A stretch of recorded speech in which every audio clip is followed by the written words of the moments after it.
সালামু আলাইকুম প্রিয় শিক্ষার্থীরা, আশা করি তোমরা সবাই অনেক অনেক বেশি ভালো আছো। সো তোমাদের সাথে আজকে বায়োলজি একটা ক্লাস, খুবই ইম্পর্টেন্ট একটা অধ্যায়, ইম্পর্টেন্ট একটা টপিক, খুবই বেসিক। তো আশা করি আজকে আমরা খুব মজার ছলে খুব বেসিক কিছু জিনিস করবো যেটা আমাদের প্রতিদিনের জীবনে আসলে লাগে।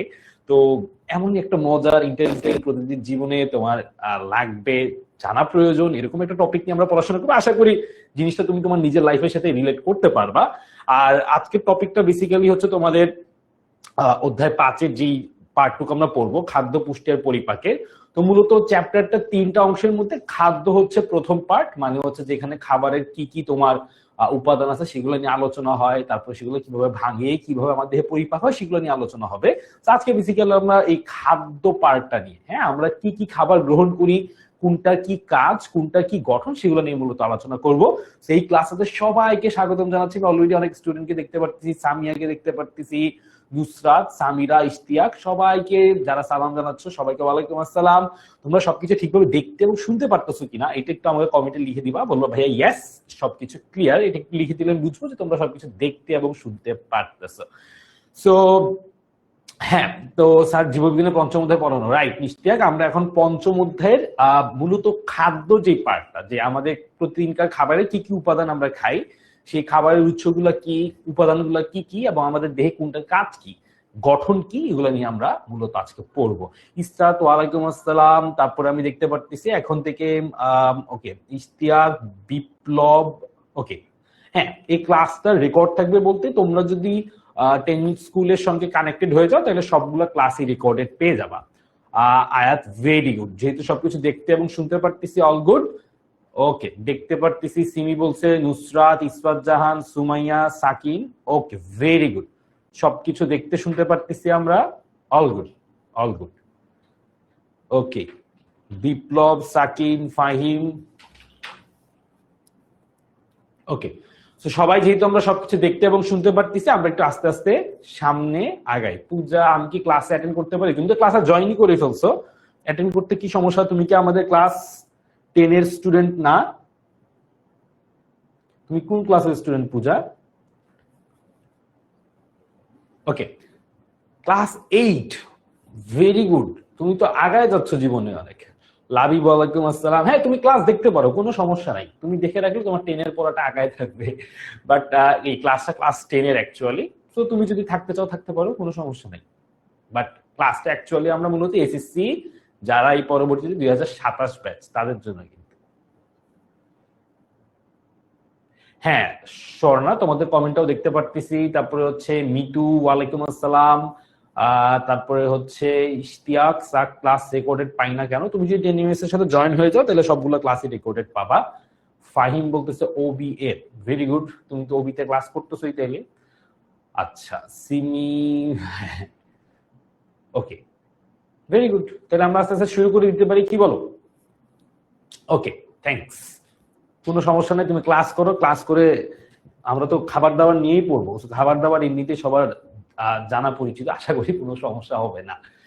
ওকে, তারপরে একটু দেখো যে যেহেতু তোমাদের সাথে একটু একটু পরিচয় হয়ে গেলাম, তারপরে ক্লাস 7-এর সামিরা, হায় হায়, এত ছোট ছোট আমাদের সাথে বাচ্চা কাচ্চারা অলরেডি জয়েন করে ফেলছে, ওরা ক্লাস 10-এর পড়াশোনা করে ফেলতেছে, দেখছো অবস্থা?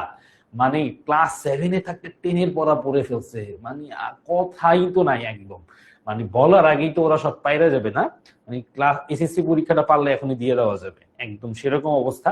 সো যদিও ক্লাসটা ক্লাস 10-এর, আমি দেখতেছি ক্লাস 7-8-এর বাচ্চারাই মনে হয় এখানে বেশি চলে আসছে। তো কোনো সমস্যা নেই, তোমরা চাইলে ক্লাসটা করতে পারবা, বাট তোমাদের জন্য আসলে আর একটু 2-3 বছর পরে এগুলো তোমরা অ্যাপ্লাই করতে পারবা। হ্যাঁ, এসএসসি পরীক্ষা তো চাইলে তুমি এবছর দিয়ে দিতে পারবা না, দিয়ে দিতে পারলে খুবই ভালো হতো না? আচ্ছা, ঠিক আছে। তো আমি তো তোমাদের সাথে পরিচিত হইনি না, আমি হচ্ছে, আমার নাম আব্দুল্লাহ শফিক। সো আব্দুল্লাহ ভাইয়া নামেও রাখতে পারো, শফিক ভাইয়া নামেও রাখতে পারো, যেটা তোমাদের ইজি হয়। আর আমার পড়াশোনা হচ্ছে ঢাকা বিশ্ববিদ্যালয়ের ফার্মেসি ডিপার্টমেন্ট থেকে। সো মোটামুটি পড়াশোনা শেষ, আর বায়োলজি পড়াচ্ছি তোমাদেরকে, পড়াচ্ছিলাম, এখনো পড়াচ্ছি, ইনশাল্লাহ সামনের দিকে তোমাদের সাথে বায়োলজি নিয়েই থাকবো। তো আমার মেইন কাজটা হচ্ছে মূলত বায়োলজিটা কতটুকু ইজি করে পড়া যায়, হ্যাঁ, সেটা তোমাদেরকে সামনে একটু প্রেজেন্ট করা, যাতে তোমরা বায়োলজি নিয়ে যে ভয়টা পাও যে ভাইয়া বায়োলজি অনেক কঠিন, বায়োলজিতে অনেক পড়াশোনা বেশি, মুখস্থ করতে হয়, এরকম যেই তোমাদের মাথায় সারাদিন যেই মানে ভুল চিন্তা ভাবনাগুলো যে গিজ গিজ করে এগুলো একটু বের করে দিয়ে ভয়টা দূর করে দিয়ে বায়োলজিটাকে তোমাদের সামনে সহজ করে প্রেজেন্ট করা, এটা মেইনলি আমার সবসময় এর কাজ বলতে পারো, উদ্দেশ্য বলতে পারো, আমার পড়াশোনা করানোর যে পারপাস সেটা বলতে পারো। তো আশা করি আজকেও সেটা আমরা একটু দেখবো। আর আমার কলেজ ছিল হচ্ছে ঢাকা রেসিডেন্সিয়াল মডেল কলেজ। তো তোমরা যদি কেউ ঢাকা রেসিডেন্সিয়াল মডেল স্কুল বা কলেজ থেকে থাকো তাহলে ভেরি গুড। আর তাছাড়া যদি কখনো যাও, স্কুলটা বা কলেজটা অনেক সুন্দর। তো ঢাকায় কখনো আসলে সেই কলেজ ওই স্কুলটা দেখে আসতে পারো। ইউনিভার্সিটিতে তো অবশ্যই দেখে আসবো, বাংলাদেশের মনে করো ঢাকা শহরের একদম কেন্দ্রে, এবং ওখানে গেলে আসলে অনেক ইতিহাসও তুমি জানতে পারবা। তো যাই হোক, অনেক কথা আমরা বলে ফেলছি। আমরা একটু ফ্রি ক্লাসের, যেহেতু তোমাদের সবাই অলরেডি অনেকে কানেক্টেড হয়ে গেছে, তো আমরা একটু আস্তে আস্তে সামনের দিকে আগাই। আমাদের আজকের ক্লাসটা মূলত অনলাইন ব্যাচে আমরা যেইভাবে ক্লাসগুলো করাই সেই ক্লাসগুলোই হচ্ছে জাস্ট একটা ধারাবাহিকতা। যেমন এখানে একটা ক্লাসের ব্রেকডাউন দেখানো আছে যে আমরা আসলে অনলাইন ব্যাচে কিভাবে ক্লাসগুলো করাই। তোমরা যারা অনলাইন ব্যাচের সাথে কানেক্টেড না, অনেক সময় জিজ্ঞেস করো যে ভাই আপনারা ক্লাসগুলো কিভাবে করান বা কিভাবে আমরা এই জিনিসটা করতে পারি। এই জিনিসটা তোমাদের একটা আইডিয়া দেওয়াটা এখানে মেইন পারপাস। তো তুমি তো দেখতে পারো যে এখানে যেই চ্যাপ্টার গুলো আমরা পড়াই, প্রত্যেকটা চ্যাপ্টার অনেকগুলো ব্রেকডাউন করে থাকে। হ্যাঁ, মানে হচ্ছে একটা চ্যাপ্টারকে এমন ভাবে জিনিসটা সাজানো হয় যাতে তুমি প্রতিটা জিনিস বুঝে নেক্সট ক্লাসে যাও। সো একটা ক্লাসে অনেক বেশি বার্ডেন বা অনেক বেশি লোড থাকে না, যাতে করে তোমার জন্য একটা ক্লাস হয় না যে মাঝে মাঝে একটা ক্লাসে এত টপিক পড়ানো হয়েছে কোনটা কি পড়াইছে সেটাই ভুলে গেছি, সেরকমটা যাতে না হয় সেটা হচ্ছে আমাদের সবসময় ক্লাসের রুটিন বা ব্রেকডাউন করার ক্ষেত্রে একটা প্রায়োরিটি থাকে। তো এখানে তোমরা যেটা দেখতে পারতেছো ম্যাথের একটা জাস্ট তোমার ব্রেকডাউন দেখানো হয়েছে, যেখানে কোন পার্টটা কিভাবে পড়ানো হবে সেটা জাস্ট একটা এখান থেকে ডেমো দেওয়া আছে। সো আমরা মূলত সবগুলো টপিককেই এইভাবেই দেখানোর চেষ্টা করি যাতে সেটা কখনোই তোমাদের উপরে ক্লাসে কোনো বার্ডেন হয়ে না যায়। হ্যাঁ, সো এটা জাস্ট একটা পার্ট দেখাইলাম। তারপরে হচ্ছে এইটা হচ্ছে মোস্ট আমাদের 10 মিনিট স্কুলের সবচেয়ে ইন্টারেস্টিং পার্ট। হ্যাঁ, 10-10। হ্যাঁ, 10-10টা এখন তোমাদের কাছে মনে হবে যে জিনিসটা বা কি করে, কাজটা কি, এইটা আমার কাছে খুবই ইন্টারেস্টিং লাগে। আমি জাস্ট তোমাদেরকে একটু বলি। ধরো তোমার একটা প্রশ্ন হচ্ছে আজকের ক্লাসটা নিয়ে, ধরো তোমার একটা প্রশ্ন আছে। প্রশ্নটা হচ্ছে যে গ্লুকোজ কি ধরনের খাবার। হ্যাঁ, তো এই জিনিসটা হচ্ছে ধরো আমরা মোটামুটি তোমরা সবাই কম বেশি জানো, ধরো এটা আমিষ বা শর্করা বা স্নেহ কোন ধরনের খাবার তুমি জিজ্ঞেস করবা। এখন এটা আমাকে তুমি সরাসরি জিজ্ঞেস করলে তুমি যেইভাবে অ্যান্সারটা পাইতা, 10-10 ঠিক একই ভাবে অ্যান্সারটা দেয়, আরো বিস্তারিত ভাবে দেয়। তো তুমি তোমার পড়াশোনা সংক্রান্ত যে কোনো প্রশ্ন যখন 10-10 কে জিজ্ঞেস করবে, এখন বলবো ভাই 10-10টা কি, তো 10-10টা হচ্ছে মূলত তোমাদের স্টাডি পার্টনারের মতো কাজ করে। যেমন তোমরা গুগলকে অনেক কিছু জিজ্ঞেস করো না, যে গুগলে এটা সার্চ করো, এটা কি ওইটা কি, এইভাবে যখন তুমি জিজ্ঞেস করো ঠিক সেম ভাবে হচ্ছে তুমি 10-10 কে যদি তোমার পড়াশোনা সংক্রান্ত যে কোনো কিছু জিজ্ঞেস করো সে তোমাকে অ্যান্সার দিয়ে দিবে। সো এটা 10 মিনিট স্কুলের অ্যাপের ভেতরেই থাকে। তুমি জাস্ট এটাতে গিয়ে যদি তুমি জিজ্ঞেস করো তোমার পড়াশোনা সংক্রান্ত যে কোনো, সেটা math, physics, Bangla, English, ICT যা আছে সবকিছুই তোমার অ্যান্সারটা এই একটার মধ্যে পেয়ে যাবে। তুমি বলো ভাই ক্লাসের মধ্যেই তো আমি অ্যান্সার পেয়ে যেতে পারি। হ্যাঁ, তুমি ক্লাসে তো যা প্রশ্ন জানতে চাবা সেগুলোর অ্যান্সার পাবাই, কিন্তু তারপরও ক্লাসের বাইরে হয় না যে ক্লাস শেষ করে পড়তে বসছি একটা প্রশ্ন আসছে মাথায়, সেটা তুমি 10-10 কে জিজ্ঞেস করলেও সেটার অ্যান্সার তুমি সাথে সাথে পেয়ে যাবে। যেমন এখানে জাস্ট তোমাকে একটা জিনিস দেখানো হয়েছে যে কিভাবে এটা কাজ করে। তো 10-10 এর ভেতরে ঢুকে যদি তুমি প্রশ্ন করো, যেমন এখানে একটা ফিজিক্সের প্রশ্ন করা হয়েছে গতি কি, তো গতি সংক্রান্ত যা যা ইনফরমেশন আছে, গতি সংক্রান্ত যা যা সূত্র আছে, এই জিনিসগুলা পুরো এখানে দিয়ে দেয়। সো এই 10-10 ফিচারটা তোমাদের জন্য সুপার ডুপার হেল্পফুল। এইটা তোমাদের জন্য খুবই খুবই কাজে লাগবে যখন তুমি 10 মিনিট স্কুলের অ্যাপে ক্লাস করবা।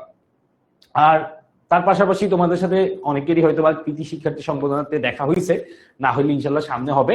কৃতি শিক্ষার্থী সংবর্ধনাটা হচ্ছে মূলত আমাদের 10 মিনিট স্কুলের অনলাইন ব্যাচে যারা ফার্স্ট সেকেন্ড থার্ড হয় পরীক্ষাতে, তাদের সবাইকে নিয়ে, দেখো কত স্টুডেন্ট, সবাই কিন্তু ফার্স্ট সেকেন্ড থার্ড, এবং এদের মধ্যে অনেকে আছে কারো কারো রোল ছিল 50, সে হয়ে গেছে তোমার ফার্স্ট। তো এই 50 থেকে ফার্স্ট হওয়ার যে জার্নিটা, তার যে একটা অ্যাচিভমেন্ট, সেটা আমরা একসাথে সেলিব্রেট করি কৃতি শিক্ষার্থী সংবর্ধনাতে। এভাবে যারা ফার্স্ট সেকেন্ড থার্ড হয় বা ভালো রেজাল্ট করে সবাইকে এখানে আমরা নিয়ে আসার চেষ্টা করি, সবার সাথে আমরা একটা মজার দিন কাটাই।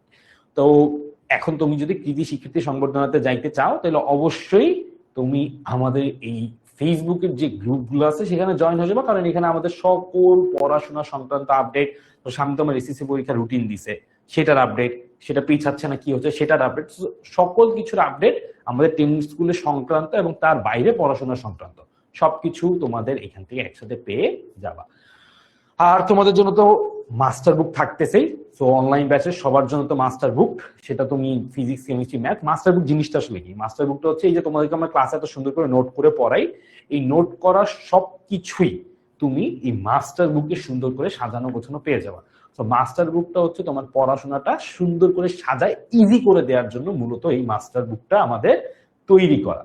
তো চলো আমরা দেরি না করি, আমরা আস্তে আস্তে একটু পড়াশোনার মধ্যে চলে যাই। এখন তোমরা আমাকে বলো সবাইকে খাতা কলম নিয়ে রেডি কিনা? সবাই একটু ঝটপট যদি বলো যে ভাইয়া ইয়েস রেডি, তাহলে আমি শুরু করে দিই এখনই। সবাই একটু আমাকে বলো তো যে সবাই খাতা কলম নিয়ে রেডি কিনা।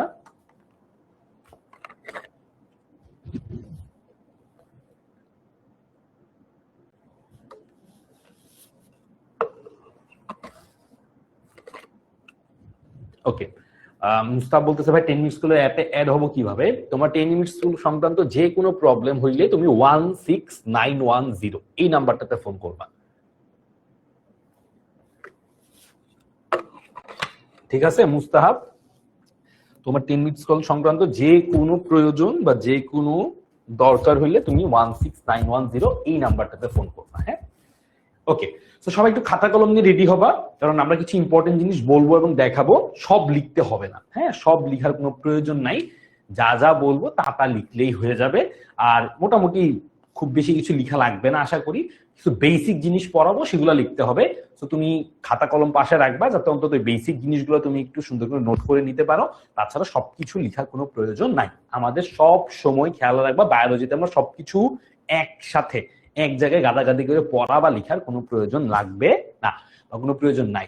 আমরা মূলত যেটা করব, খুব স্পেসিফিক, খুব ইম্পর্টেন্ট, খুব বেসিক জিনিসগুলো শিখবো, পড়বো এবং সেগুলোই নোট করব। তাছাড়া এমনি তোমাদেরকে বোঝানোর জন্য কিছু কথাবার্তা বলবো, যেগুলো লিখতে হবে সেগুলো লিখতে বললে তোমরা একটু সুন্দর করে খাতায় নোট করে নিয়ে নিবা। তো চলো আমরা দেরি না করি, আমরা একটু সবাই শুরু করে দেই। একটা পোল দেই, সবাই রেডি কিনা একটু দেখার জন্য, তাহলে বুঝবো যে সবাই একটু রেডি আছে। না হলে তো মনে হবে যে অনেকেই ঘুমায় পড়ছে। তুমি যদি রেডি থাকো তাহলে ইয়েস দিয়ে দাও, আর নো থাকলে নো দাও। নো থাকলেও রেডি হয়ে যেতে হবে। হ্যাঁ, আমরা তো ওয়েট করবো না, আমরা একটু পড়াশোনাতে চলে যাই। দেখো আমাদের আজকের যে টপিকটা সেটা হচ্ছে মূলত যে প্রাণীদের খাদ্যের কি কি উপাদান আছে সেটা সম্পর্কে আগে একটু জানবো, তারপরে সেগুলো কিছুটা গঠন আমরা দেখবো। ঠিক আছে, তো খেয়াল করে দেখো আমাদের খাবারের যে উপাদানগুলো খুব সহজ, আমরা জানি সবাই। আমিষ, শর্করা, স্নেহ, একদম বেসিক। এখন তুমি বলো ভাই এটা তো ছোটবেলা থেকে পড়ে আসছি, আজকে আমরা শুধু এইটা পড়বো এরকম না, এটা গঠন কি, কাজ কি, কিভাবে কি হয় সবকিছু এখান থেকে জানার চেষ্টা করব। তো আমিষ, শর্করা এবং স্নেহ জাতীয় পদার্থ কি, এটা আশা করি এতদিনে মোটামুটি কম বেশি আমরা সবাই জানি। কিন্তু একটা জিনিস এখান থেকে আমাদেরকে একটু জানতে হবে, সেটা হচ্ছে যে এদের কাজটা আসলে দেহে কি। যেমন শর্করা আমাদের দেহে একদম প্রধান শক্তির যে উৎস। হ্যাঁ, আমরা যে খাবার দাবার থেকে শক্তি পাই, সেই শক্তিটা একদম সবচেয়ে বেশি শক্তি তোমার যেখান থেকে আমরা আহরণ করি বা খুব সহজে যে খাবারগুলো থেকে আমরা শক্তি পাই। আমাদের মেইন খাবারটাকে একটু চিন্তা করো তো, ভাত, তাই না? তারপরে হচ্ছে তোমার রুটি।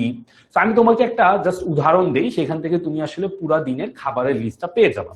যেমন আমি তোমাকে যদি বলি যে ধরো তুমি আজকে দুপুর বেলায় কি কি খাইছো, একটু চিন্তা করো তো। মানে প্রবাবলি আমরা কমন দুপুর বেলায় কি খাই সেটা চিন্তা করলে তুমি মোটামুটি আজকে সারাদিনের খাবারের লিস্টের মধ্যে সেটা তুমি পেয়ে যাবা যে কি কি খাবারের উপাদান আসলে থাকতে পারে। একটু খেয়াল করো, ধরো আমরা কি খাইছি, আমরা খুব কমনলি যদি বলি যে ধরো ভাত খাইছি। ভাতের সাথে কি খাইছি ভাইয়া? ভাতের সাথে ধরো আমরা ডাল খাইছি। তারপরে কি খাইতে পারি ভাইয়া? মুরগি খাইতে পারি, অথবা মাংস খাইতে পারি, বা ডিম খাইতে পারি, বা এরকম আরো অনেক কিছুই হইতে পারে। তাহলে ভাত দিলাম, ডাল দিলাম, তারপর একটা সবজিও তো মোটামুটি আমরা কম বেশি খাইতেই পারি। আমি বলতেছি না যে সবগুলো আমরা একদিনে খাই, আমি নিজেও এত সুষম খাবার খাই না, বাট হয় না যে তোমার মোটামুটি কমনলি যেটা আমাদের সামনে পড়ে, শাক সবজি ধরো আমরা, অথবা ভর্তাও হইতে পারে সেটা। ঠিক আছে, ওকে। তাহলে ভাত খাইলাম, ডাল খাইলাম, মুরগি, মাছ, মাংস, তারপরে ও মাছের কথা ভুলে গেছি, আমরা ভাত খেয়ে মাছে বাঙালি। হ্যাঁ, ওকে, সো মাছ, সবজি, শাক, ভর্তা, ভাজি, যেটাই হোক। তারপরে আর কি খেতে পারি আমরা সাথে? সাথে পানি তো খাইছি অবশ্যই, পানি না খেলে তো খাবার কমপ্লিট হবে না। আর কেউ কেউ হয়তো বা কাঁচা লবণ খাইলেও খাইতে পারো, আর না হলে খাবারের মধ্যে রান্না করার সময় এমনিতে আমরা লবণ দিয়ে দেই। তো ওইটা নিয়ে আর আমাদের কোনো কথাবার্তা নাই। ঠিক আছে, একটু খেয়াল করো এবার। হ্যাঁ, এই সবকিছুর মধ্যে একটু খেয়াল করতে পারবো এখন আমরা কি কি জিনিসপত্র আসলে খাই। ওকে, প্রথমে ধরো আমরা ভাত খাইছি, অথবা দুপুরবেলায় কমনলি সবাই ভাতই খায়, রুটি অত বেশি খায় না, তো আমরা ভাত ধরেই আগাই।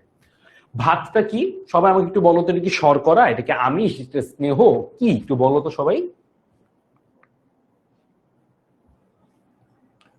ভাতটা কি শর্করা, আমিষ, না স্নেহ, কি একটু বলো তো। মানে আমরা এখন যেটা পড়তেছি সেটা হচ্ছে ধরো তোমার দুপুরের খাবারের লিস্ট থেকে আমরা দেখে ফেলবো যে আমাদের খাবারে কি কি উপাদান আছে, তারপরে আমরা এদের গঠন দেখবো, তারপরে এদের কাজ কি সেভাবে দেখবো, ঠিক আছে।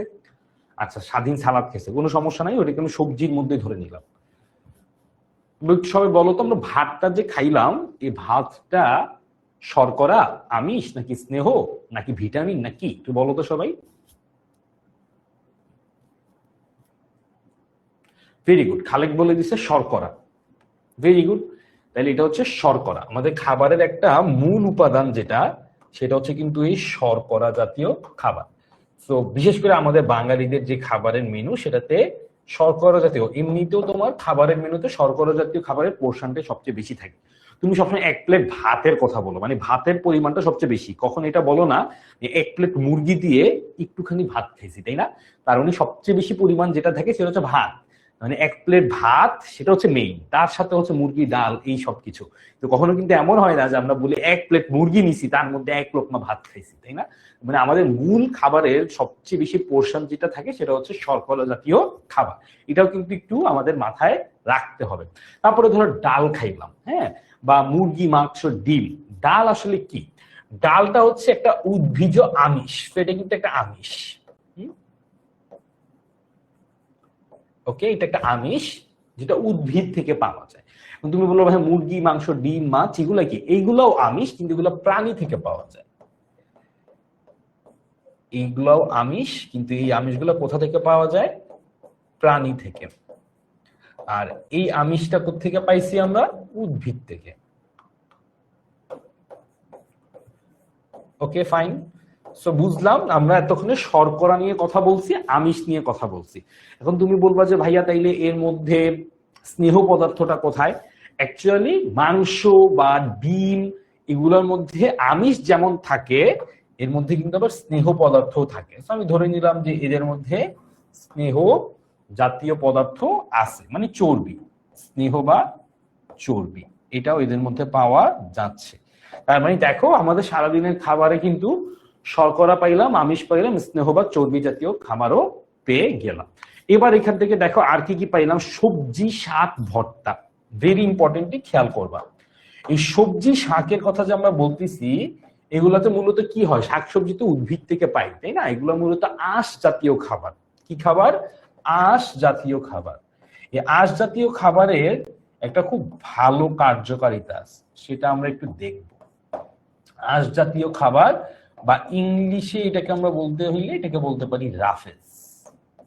আঁশ জাতীয় খাবার বা রাফেজ। এই গেল আমাদের মোটামুটি খাবারের অনেকগুলা উপাদান এর মধ্যে চলে গেছে। আচ্ছা, এইটা নিয়ে একটু কথাবার্তা বলি যে আঁশ জাতীয় খাবার বা রাফেজের আসলে একটা খুব ভালো ভূমিকা আছে। আচ্ছা, একজন বলছে ভিটামিন, ভেরি গুড, ওর একটু পরে আমি জিজ্ঞেস করতাম, সামিয়া ইসলাম সিং, ভেরি গুড, আমরা আসতেছি ওই জায়গাতে। আচ্ছা, এরপরে পানি আর লবণ, এটা আমরা কম বেশি সবাই জানি, খাবারে রান্না করার সময় এমনি পানি লবণ এটা অটোমেটিক্যালি চলে আসে, আমরা পানি আলাদা করেও খাইতে পারি।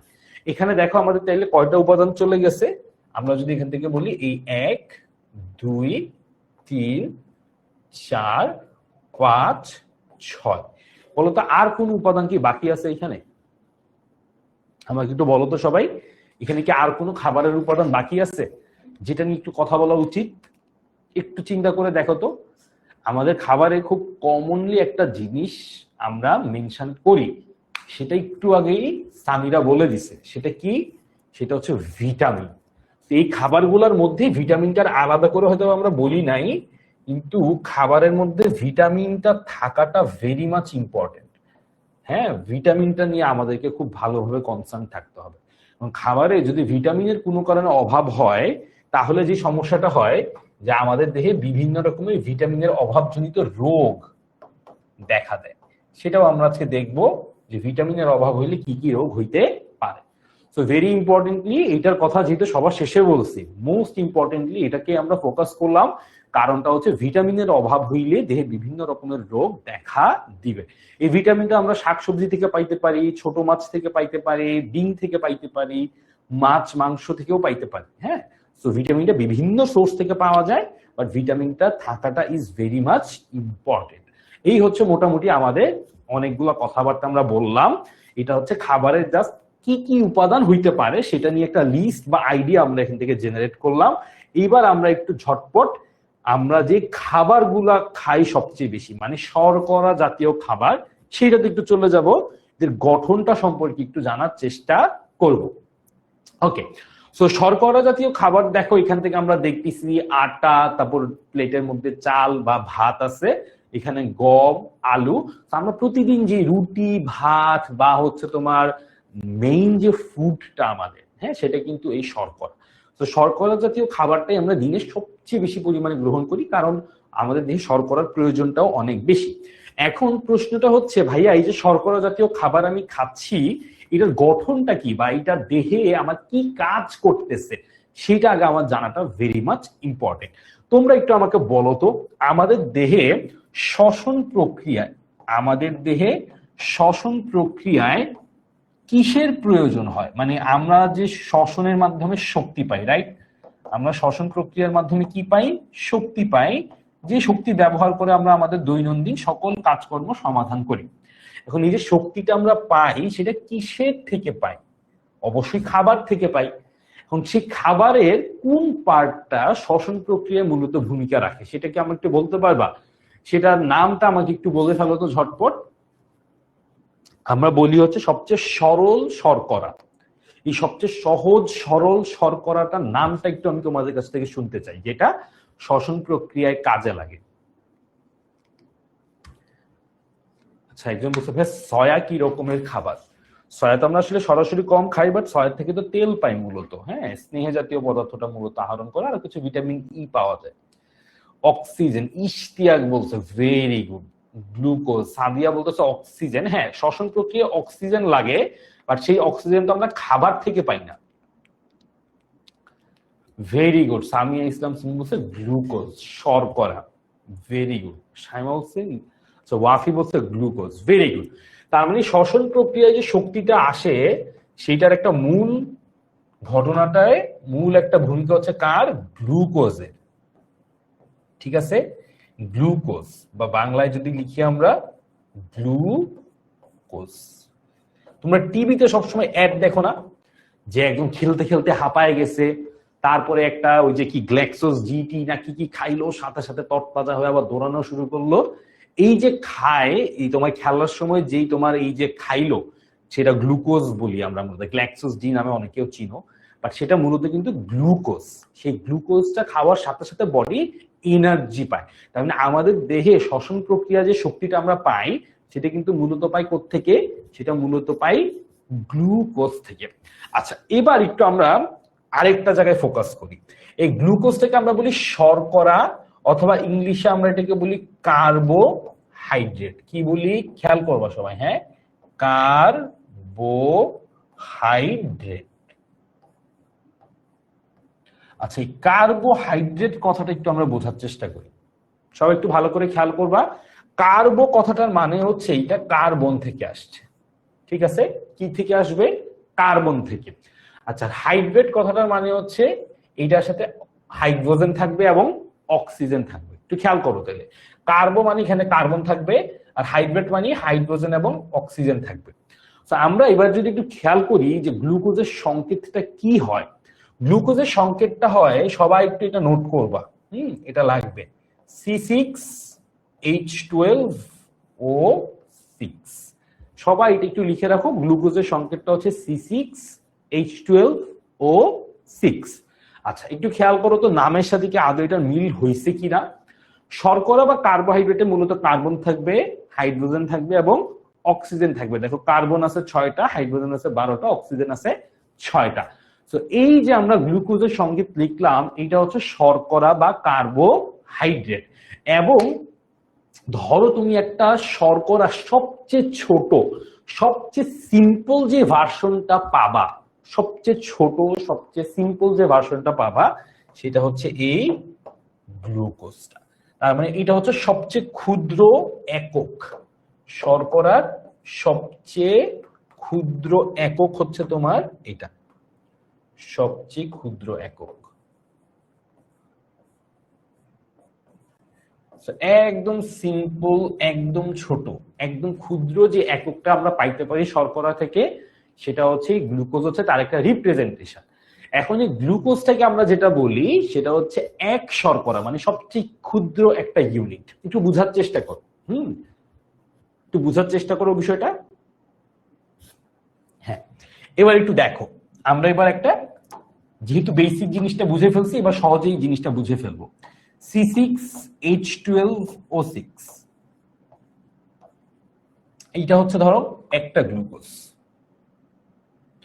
আচ্ছা, তারপরে আবার এখানে লিখি C6H12O6, তাহলে আরেকটা গ্লুকোজ।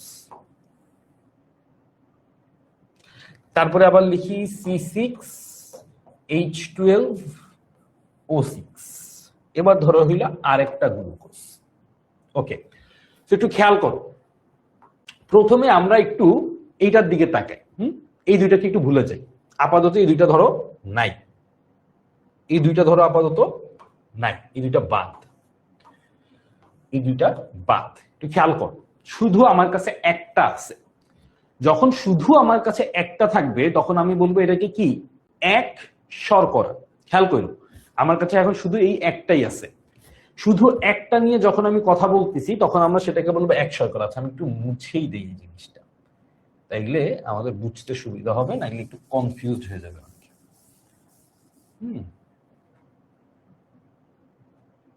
ওকে, তো যখন শুধু একটা গ্লুকোজ থাকতেছে বা একটাই হচ্ছে তোমার ক্ষুদ্র একক, তখন সেটাকে আমরা বলি এক শর্করা। ঠিক আছে, শুধুমাত্র এক শর্করা। আচ্ছা, যখন এইটার সাথে আমি আরেকটা গ্লুকোজকে যুক্ত করব, মানে এইটার সাথে এখন আমি কানেক্ট করব আরেকটা গ্লুকোজকে, C6H12O6, এই গ্লুকোজটাকে যখন আমি কানেক্ট করব, দুইটাকে একসাথে যদি আমি কানেক্ট করি, তখন এটাকে আমরা বলবো, দুইটাকে একসাথে যখন আমরা রাখবো এটাকে আমরা তখন বলবো দ্বি শর্করা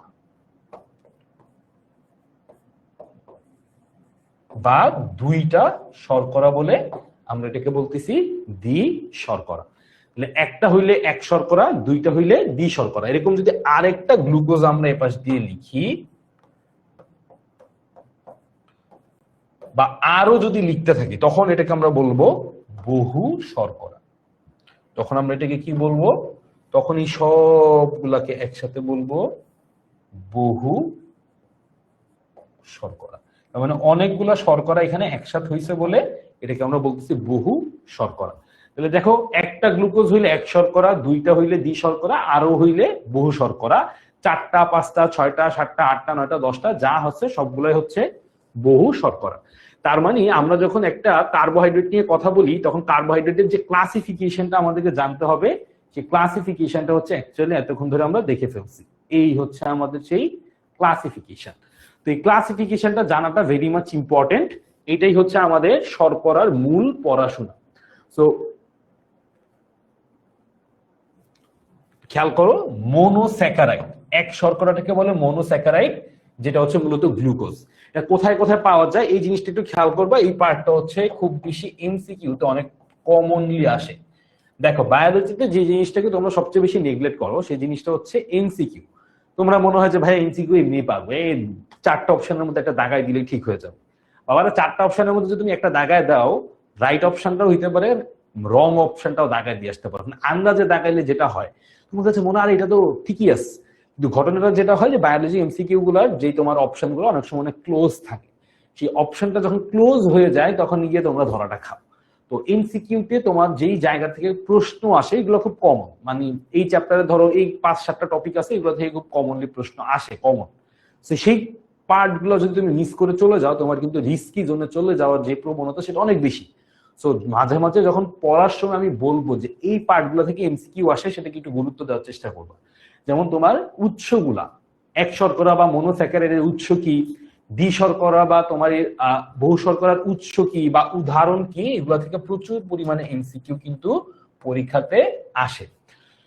সো এই জিনিসটা আশা করি তোমরা বুঝতে পারছো যে এক শর্করা কি, দ্বি শর্করা কি বা বহু শর্করা কি, এবং এদের উৎস বা উদাহরণগুলো আশা করি এখান থেকে তুমি দেখে বুঝে নিতে পারতেছো। আচ্ছা, এইখান থেকে এবার একটু বহু শর্করাটা খেয়াল করো। বহু শর্করাতে আমি যেটা বলছি, তোমার 4, 5, 6 গ্লুকোজ বা তোমার গ্লুকোজ ছাড়া অন্যান্য আরো অনেক তোমার হচ্ছে এক শর্করা আছে। মূলত তোমাদের লেভেলে আমরা খালি গ্লুকোজ সম্পর্কেই পড়বো। তো গ্লুকোজটা যখন তোমার অনেকগুলো গ্লুকোজ যখন একসাথে যুক্ত হবে তখন সেটাকে আমরা বলি পলিমার।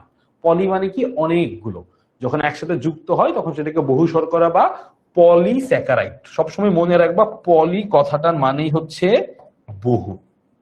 বহু মানে অনেকগুলো যখন একসাথে যুক্ত হয় তখন সেটাকে বলে পলি। ঠিক আছে, সো এটা হচ্ছে মূলত বহু শর্করা বা পলিস্যাকারাইড। তো উৎসটা আসলে কি কি আমরা একটু খেয়াল করি। চাল, আটা, আলু, বেসিক্যালি আমরা যে খাবারগুলা খাই সেই খাবারগুলোই হচ্ছে মূলত বহু শর্করা। হ্যাঁ, তো বহু শর্করা হচ্ছে আমরা যে মূল যে খাবার, ধর আমি ভাত খাইলাম, আমি আলু খাইলাম, আমি রুটি খাইলাম, যা কিছু খাইলাম, এই সবগুলাই অ্যাকচুয়ালি বহু শর্করা। এখন আমাদের এই চ্যাপ্টারের একটা মেইন পার্ট হচ্ছে পরিপাক। এই যে তোমরা এই পার্ট গুলা যখন বুঝো না ঠিক মতো, হ্যাঁ, অনেকের কাছে মনে হইতেছে যে ভাইয়া এগুলো খাবার নিয়ে পড়াইতেছে, আম, জাম, আলু, কাঁঠাল, এগুলা পরে আমার কি হবে। পরিপাক যখন পড়াই আমরা, তুমি বুঝোই না যে শর্করা জাতীয় খাবার আসলে গঠনটা কি। যখন তুমি শর্করা জাতীয় খাবারের গঠনই পারো না, তখন ওই খাবারটা জটিল গঠন থেকে কিভাবে সরল গঠনে ভাঙে সেটাই তুমি বোঝো না। তখন তোমার যেটা হয় যে মনে হয় যে ভাইয়া এটা আবার কি। কিন্তু তুমি যখন খাবারের গঠন পড়ছো তখনই কিন্তু তোমার পরিপাকের অর্ধেক পড়া হয়ে গেছে। কারণ এই যে জটিল শর্করা বা বহু শর্করা, এটা আমার দেহে কোনো কাজে লাগবে না। তুমি খাইছো কিন্তু ভাত, খাইছো কিন্তু রুটি, এই ভাত বা রুটি কিন্তু তোমার দেহে কোনো কাজ করবে না। করবে কে? করবে হচ্ছে তোমার ওই গ্লুকোজ।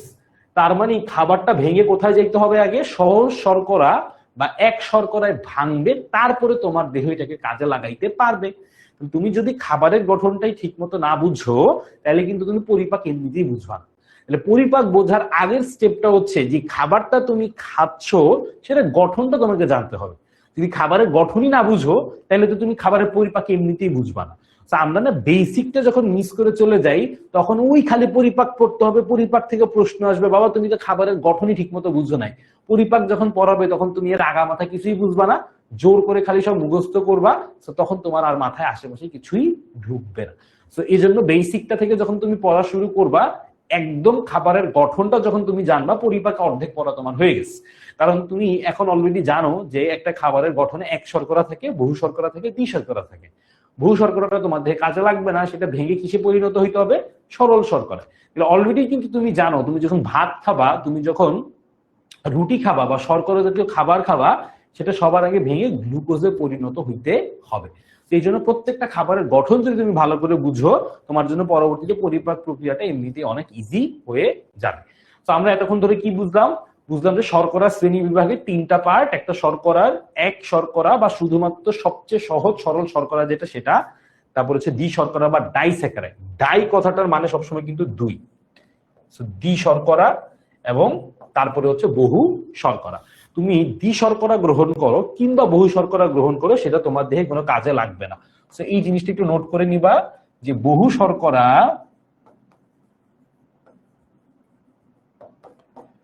অথবা দ্বি শর্করা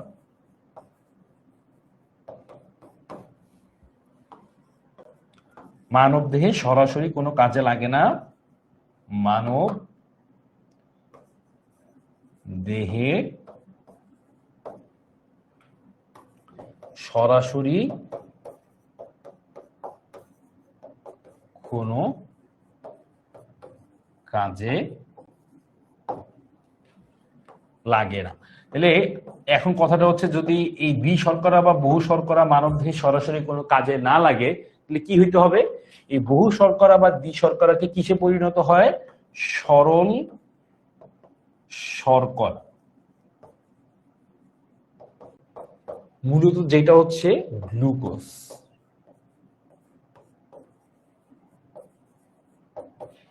এ পরিণত হয়।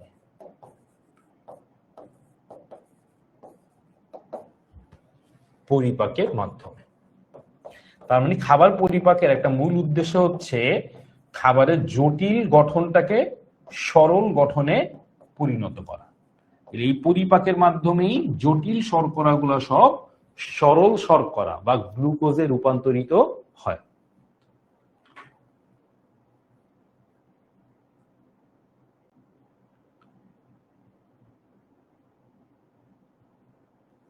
সবাই বুঝতে পারছি আমরা এই জিনিসটা, যে শর্করাটা কিভাবে কাজ করে বা শর্করার গঠনটা কি, বা আমার দেহে শর্করাটা আসলে কিভাবে ভূমিকা রাখে।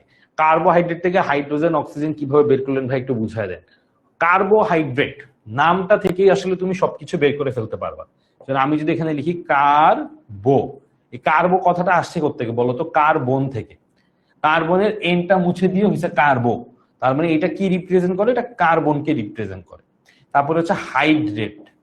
হাইড্রেট কথাটা মানে পানি, হাইড্রেট হচ্ছে পানির সাথে সম্পর্কযুক্ত। পানিতে কি আছে? হাইড্রোজেন আর অক্সিজেন। সো হাইড্রেট কথাটার সাথে সংযুক্ত হচ্ছে কে? হাইড্রোজেন এবং অক্সিজেন। সো কার্বন, তার সাথে হাইড্রোজেন, তার সাথে অক্সিজেন, এটা হচ্ছে মূলত কার্বোহাইড্রেটের গঠন। Carbon plus hydrogen plus oxygen. সেটা তুমি বুঝবা কিভাবে? C6H12O6, এটা হচ্ছে গ্লুকোজ এর গঠন। এই হচ্ছে মোটামুটি শর্করা। সবাই বলো তো শর্করাটি কি বুঝতে পারছো? শর্করা নিয়ে কারো কোনো সমস্যা আছে?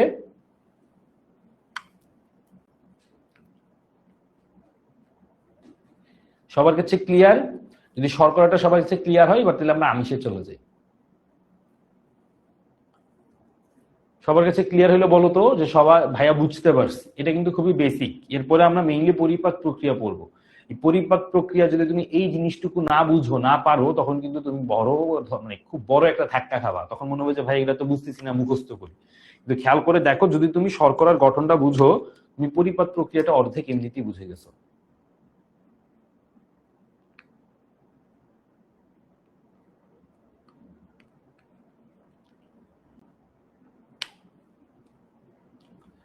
সবাই বলো তো বুঝতে পারছো? Clear? Very good. Umme Habiba বলছে ক্লিয়ার। বাকিদের কাছে ক্লিয়ার?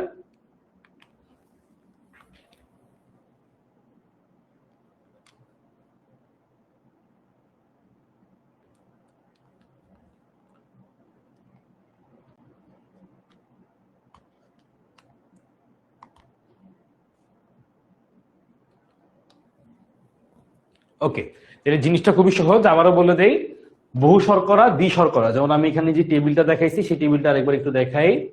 প্রথম কথা হচ্ছে এক শর্করা মানে সবচেয়ে ছোট, সবচেয়ে সহজ, সবচেয়ে সিম্পল যে গঠনটা, সেটাকে আমরা বলি হচ্ছে এক শর্করা, যেটা হচ্ছে মূলত গ্লুকোজ।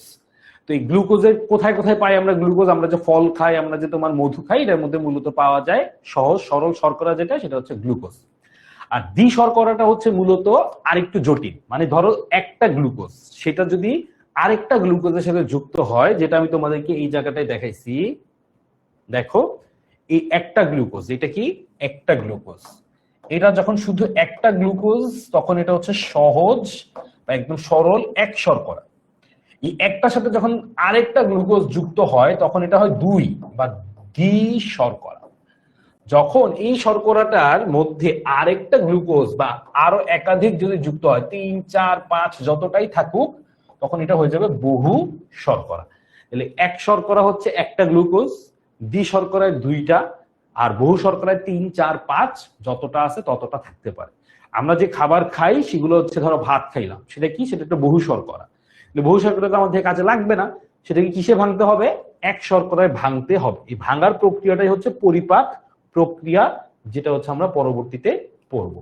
তো এটা হচ্ছে একটা সামারি দিলাম, যে কার্বোহাইড্রেটে কার্বন থাকে, হাইড্রোজেন থাকে, অক্সিজেন থাকে। উদাহরণ হচ্ছে গ্লুকোজ। আর এই যে তোমার এক শর্করাটা যখন অনেকগুলা এক শর্করা বা গ্লুকোজ পাশাপাশি যুক্ত হয়, তখন আমরা সেটাকে বলি বহু শর্করা। সেই বহু শর্করাটা আমার দেহে সরাসরি কাজে লাগে না, মানে এটা আমার দেহ কোনো কাজে লাগাইতে পারে না। তুমি খাবা, সেটা তোমার কোনো কাজে লাগবে না। সেটা ভেঙে কিসে পরিণত হইতে হবে? গ্লুকোজ বা সরল শর্করায় পরিণত হইতে হবে। হইলে তখন সেটা আমার দেহে কাজে লাগবে। তাহলে আমার দেহে কাজে লাগবে শুধুমাত্র সরল শর্করা বা গ্লুকোজ।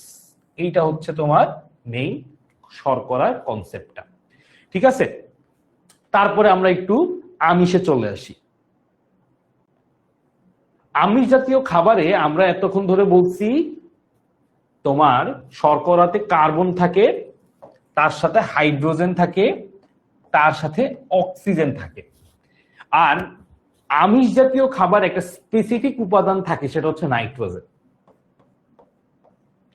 এটা কিন্তু আমাদের দেহের অনেক গাঠনিক উপাদানের একদম মেইন পার্ট হিসেবে কাজ করে। তার মানে আমিষ জাতীয় খাবারে একটা এক্সট্রা কি থাকে, একটা নাইট্রোজেন থাকে এক্সট্রা, এবং আমিষ জাতীয় খাবারের এই নাইট্রোজেনটা আমাদের দেহের বিভিন্ন গাঠনিক উপাদান হিসেবে ভূমিকা রাখে। তুমি বলবা যে ভাইয়া কি কি উপাদান আছে যেটার মধ্যে নাইট্রোজেন লাগতে পারে? যেমন আমাদের প্রাণী দেহের মধ্যে খুব কমন একটা উপাদান হচ্ছে, একদম ভাইটাল একটা উপাদান হচ্ছে ডিএনএ। এই ডিএনএ তৈরির জন্য কিন্তু নাইট্রোজেনের ভূমিকা বা নাইট্রোজেনের প্রয়োজনীয়তা অনেক অনেক বেশি। এখন এই ডিএনএ গঠনের জন্য কিন্তু নাইট্রোজেনটা মাস্ট।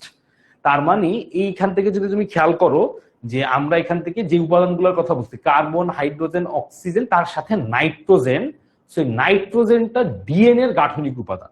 এখন যদি ডিএনএটা তুমি ঠিকঠাক আমাদের দেহে তৈরি না হয়, আমাদের দেহের কোষ বিভাজন হবে না। কোষ বিভাজন যদি ঠিক মতো না হয়, তাহলে আমাদের দেহের বৃদ্ধি হবে না। তাহলে আমাদের দেহে বৃদ্ধি না হইলে তো আমরা কখনো ধরো এই যে ছোট থেকে বড় হইলাম, সেটা হবে না, তাহলে বৃদ্ধি হবে না। তাহলে বৃদ্ধিটা যদি বন্ধ হয়ে যায়, কোষ বিভাজনটা যদি না হয়, তাইলে কিন্তু আমাদের দেহ আস্তে আস্তে একদম স্থবির হয়ে পড়বে। তার মানে এই আমিষ জাতীয় খাবারের গুরুত্ব কিন্তু আমাদের দেহে অনেক অনেক অনেক বেশি। যদি আমিষ জাতীয় খাবার এটা ঠিকঠাক ভাবে গ্রহণ না করে, শুধু যে আমিষ জাতীয় খাবার গ্রহণ করলেই হবে এমন না, আমাদের বিভিন্ন রকমের কিন্তু প্রোটিন বা আমিষের দরকার হয়। যেমন সবচেয়ে উৎকৃষ্ট একটা আমিষ জাতীয় খাবার হচ্ছে কিন্তু ডিম। ডিমের মধ্যে মোটামুটি সব প্রয়োজনীয় এই প্রোটিন বা আমিষ কিন্তু পাওয়া যায়। সো এখান থেকে তুমি ডিম বলতে পারো, মাছ বলতে পারো, মাছ অনেকটা উৎকৃষ্ট আমিষ, বাট ডিমটা হচ্ছে সবচাইতে উৎকৃষ্ট আমিষ হচ্ছে ডিম। সো প্রতিদিনই তোমার আসলে অন্তত একটা থেকে দুইটা ডিম খাওয়াটা ভেরি মাচ নেসেসারি। সো তুমি যদি প্রতিদিনের ওই আমিষের চাহিদাটা পূরণ করতে চাও, তাহলে কিন্তু তোমার জন্য ডিম খাওয়াটা একদম একটা নেসেসারি পর্যায়ে পড়ে। সো কেন, সেটাই আমরা এখান থেকে বললাম যে মূলত আমিষটা হয় হচ্ছে কার্বন, হাইড্রোজেন, অক্সিজেন, তার সঙ্গে আরেকটা উপাদান, সেটা হচ্ছে নাইট্রোজেন। এই নাইট্রোজেনটা হচ্ছে তোমার সবচেয়ে বেশি ইম্পর্টেন্ট আমাদের দেহের বিভিন্ন গঠনের জন্য। এখন আমরা একটু দেখি যে আসলে তোমার আমিষ জাতীয় খাবার বা এই প্রোটিনটা আসলে কি দিয়ে তৈরি। তো এই জিনিসটা একটু ভালো করে খেয়াল করবা। খাদ্যের পরিপাক যখন আমরা পড়বো, তখন দেখবা তুমি এই কথাবার্তা গুলাই আবার আসতেছে। প্রোটিনের মূলত গাঠনিক উপাদানটা হচ্ছে প্রোটিন অসংখ্য অ্যামিনো অ্যাসিড দিয়ে তৈরি। প্রোটিন অসংখ্য অ্যামিনো অ্যাসিড দিয়ে তৈরি। কি দিয়ে তৈরি খেয়াল করো সবাই, অ্যামিনো অ্যাসিড, বা বাংলায় লিখলেও আমরা এইভাবেই লিখি অ্যামাইনো অ্যাসিড।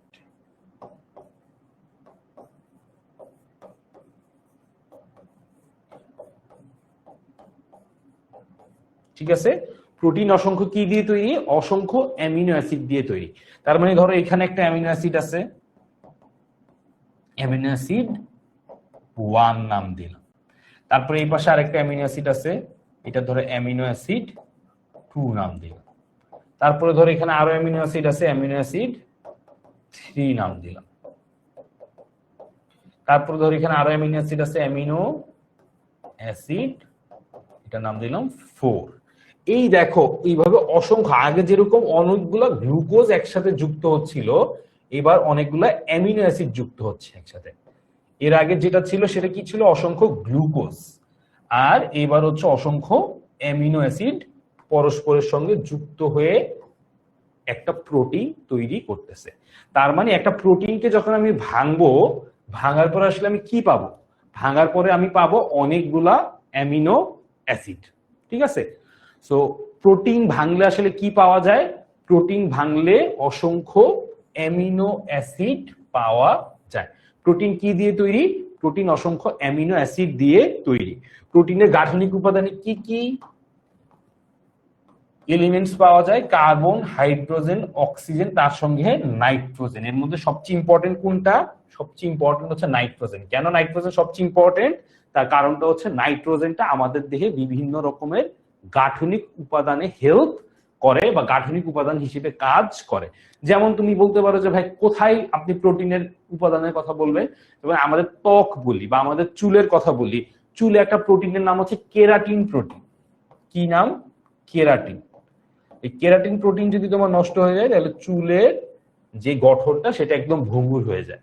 তো এরকম আমাদের ত্বক বলি, তারপরে আমাদের নখ, চুল, এরকম প্রত্যেকটা জায়গায় কিছু না কিছু গাঠনিক উপাদান হিসেবে প্রোটিন থাকে। এই প্রোটিনটা হচ্ছে মূলত কি দিয়ে তৈরি? অ্যামিনো অ্যাসিড দিয়ে তৈরি। সো প্রোটিন বা হচ্ছে এই আমিষ জাতীয় খাবারের মূল কাজটা হচ্ছে দেহের গঠনে ভূমিকা রাখে, দেহ গঠনে ভূমিকা রাখে।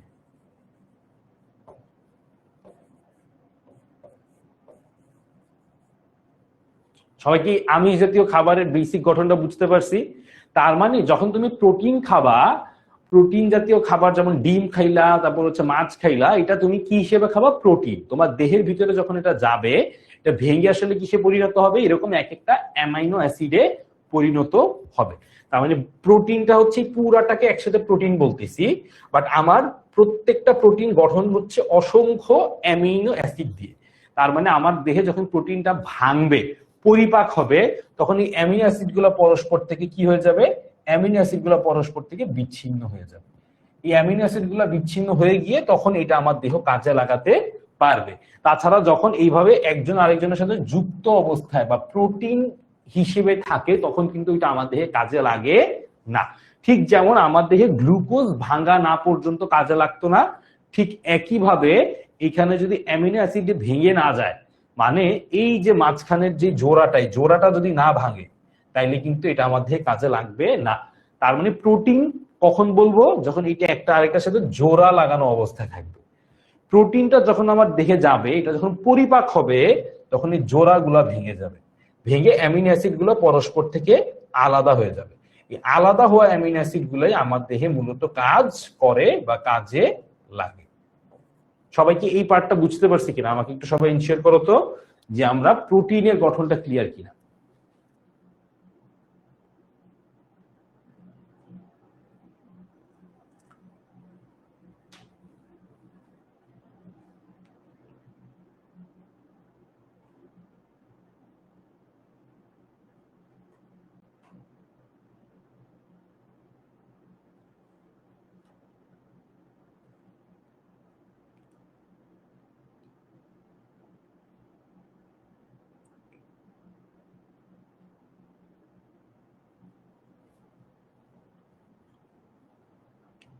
সবাই একটু বলো তো যে এই পার্টটা বুঝতে পারছো কিনা।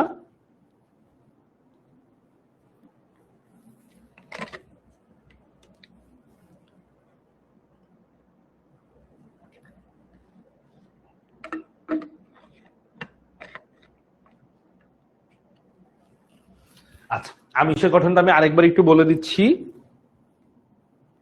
খেয়াল করো। প্রথম কথা হচ্ছে প্রোটিনের গঠনে কি থাকে? কার্বন থাকে, হাইড্রোজেন থাকে, অক্সিজেন থাকে এবং নাইট্রোজেন থাকে। এবং এই উপাদানগুলোর মধ্যে সবচেয়ে ইম্পর্টেন্ট উপাদান যেটা, সেই সবচেয়ে ইম্পর্টেন্ট উপাদানটা হচ্ছে এই নাইট্রোজেন। আচ্ছা, এই নাইট্রোজেনটা কেন আমার দেহে সবচেয়ে বেশি ইম্পর্টেন্ট? কারণ একটা একটা করে আমি বলি। আমাদের দেহে যে ডিএনএ এর গঠনটা, সেটাতে আমাদের নাইট্রোজেনের প্রয়োজন হয়। এটাই হচ্ছে মোস্ট ইম্পর্টেন্ট কথা। কেন? আমাদের দেহে ডিঅক্সিরাইবো নিউক্লিক অ্যাসিড, এই পুরাটা গঠনেই মূলত নাইট্রোজেন ভূমিকা রাখে। তাহলে নাইট্রোজেন দিয়েই মেইন যে বেসটা তৈরি হয় ডিএনএ, সেটা তৈরি হয় নাইট্রোজেন দিয়ে। এখন এই নাইট্রোজেনটা তুমি কোত্থেকে পাও? তুমি কি স্নেহ জাতীয় পদার্থ থেকে নাইট্রোজেন পাও? না।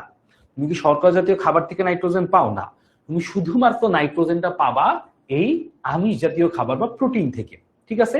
তাহলে প্রথম কথা হচ্ছে প্রোটিনটা তৈরি হচ্ছে কার্বন, হাইড্রোজেন, অক্সিজেন এবং তার সাথে নাইট্রোজেন দিয়ে। এটা হচ্ছে একদম বেসিক কথা। তারপরে আসো, প্রোটিনটা অসংখ্য অ্যামাইনো অ্যাসিড দিয়ে তৈরি। এই কথাটার মানেটা কি খেয়াল করো।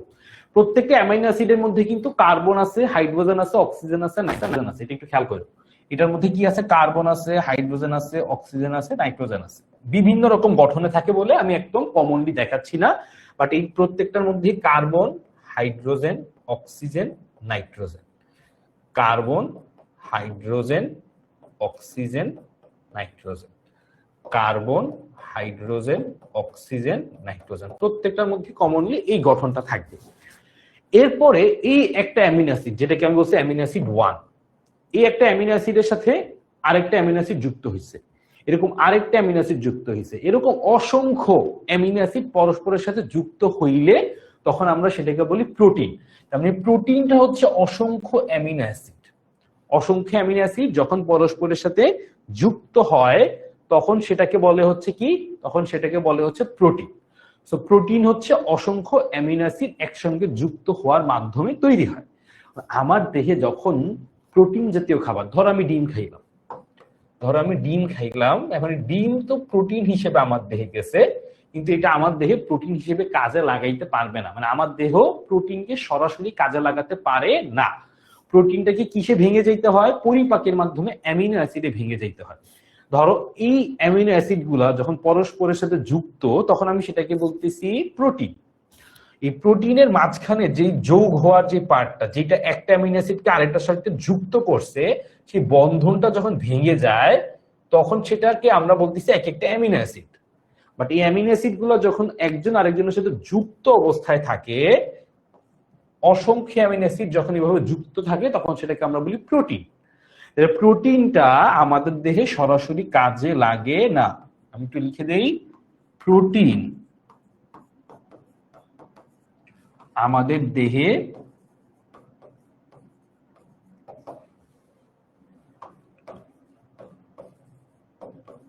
সরাসরি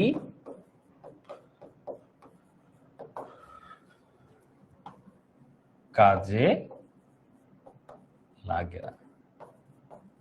প্রোটিন যদি আমার দেহে সরাসরি কাজে না লাগে, প্রোটিন কিভাবে কাজে লাগবে? প্রোটিন ভেঙে বা পরিপাক হয়ে, আমরা লিখি পরিপাকের মাধ্যমে ভেঙে অ্যামিনো অ্যাসিডে পরিণত হয়। পরিপাকের মাধ্যমে ভেঙে কিসে পরিণত হয়? অ্যামাইনো অ্যাসিডে পরিণত হয়।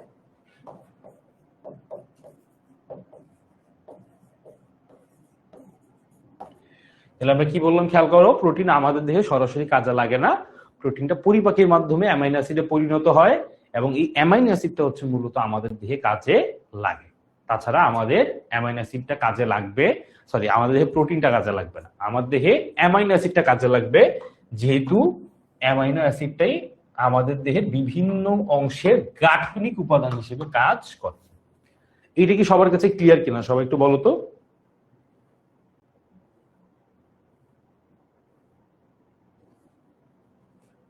সবার কাছে এটা ক্লিয়ার?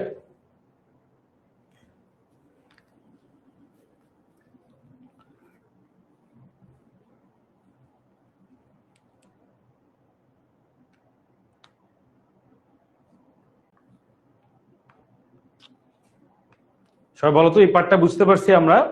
শর্করা কি বুঝতে পারছি, আমিষ কি বুঝতে পারছি কিনা সবাই একটু বলো তো।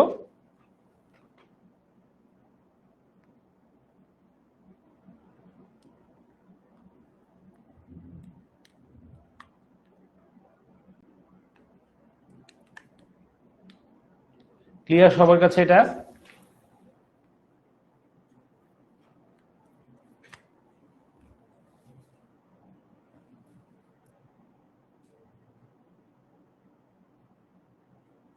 ওকে, ভেরি গুড। এবার আমরা একটু স্নেহ জাতীয় পদার্থতে চলে আসি। স্নেহ জাতীয় পদার্থ হচ্ছে মূলত আমরা যেটা ওই ঘি, চর্বি, তেল, তো চর্বি, ঘি, তেল, এই ছবিটাই তুমি এখানে দেখতে পারতেছো। স্নেহ জাতীয় খাবারেও হচ্ছে মূলত তোমার কার্বন, হাইড্রোজেন আর অক্সিজেন, এটাই মূলত থাকে। কার্বন, হাইড্রোজেন আর অক্সিজেনই থাকে, বাট এটার গঠনটা একটু ডিফারেন্ট হয়। হ্যাঁ, এখানে আমরা বলি ফ্যাটি অ্যাসিড বা এইরকম একটা গঠন এটার সাথে সবসময় থাকে, COOH, অথবা তোমার এই গঠনটা বা ফ্যাটি অ্যাসিডের একটা গঠন এখানে মূলত থাকে। তার মানে স্নেহ জাতীয় খাবারটা কি দিয়ে গঠিত? কার্বন, হাইড্রোজেন, অক্সিজেন দিয়ে গঠিত। এখানেও কিন্তু আমরা নাইট্রোজেনটা পাচ্ছি না, নাইট্রোজেনটা শুধুমাত্র পাই হচ্ছে আমরা আমিষ জাতীয় খাবার থেকে। এটা কিন্তু মাথায় রাখাটা ভেরি মাচ ইম্পর্টেন্ট, ঠিক আছে? সো এইখান থেকে আমরা যে জিনিসটা বুঝলাম যে স্নেহ জাতীয় খাবার এইটা হচ্ছে মূলত কার্বন, হাইড্রোজেন আর অক্সিজেন দিয়ে তৈরি, এবং এটার মধ্যে COOH বা COOR এইরকম একটা জিনিস তোমার থাকবে। ওকে, সো এটা হচ্ছে একদম বেসিক একটা ইনফরমেশন স্নেহ জাতীয় খাবারের থেকে। এবার আমরা একটু দেখেছি স্নেহ জাতীয় খাবারের ধরনটা কি কি হইতে পারে। যেমন একটু আগে আমরা বলছি যে ডাল উদ্ভিদ থেকে পাচ্ছি, সেই জন্য এটা উদ্ভিজ আমিষ।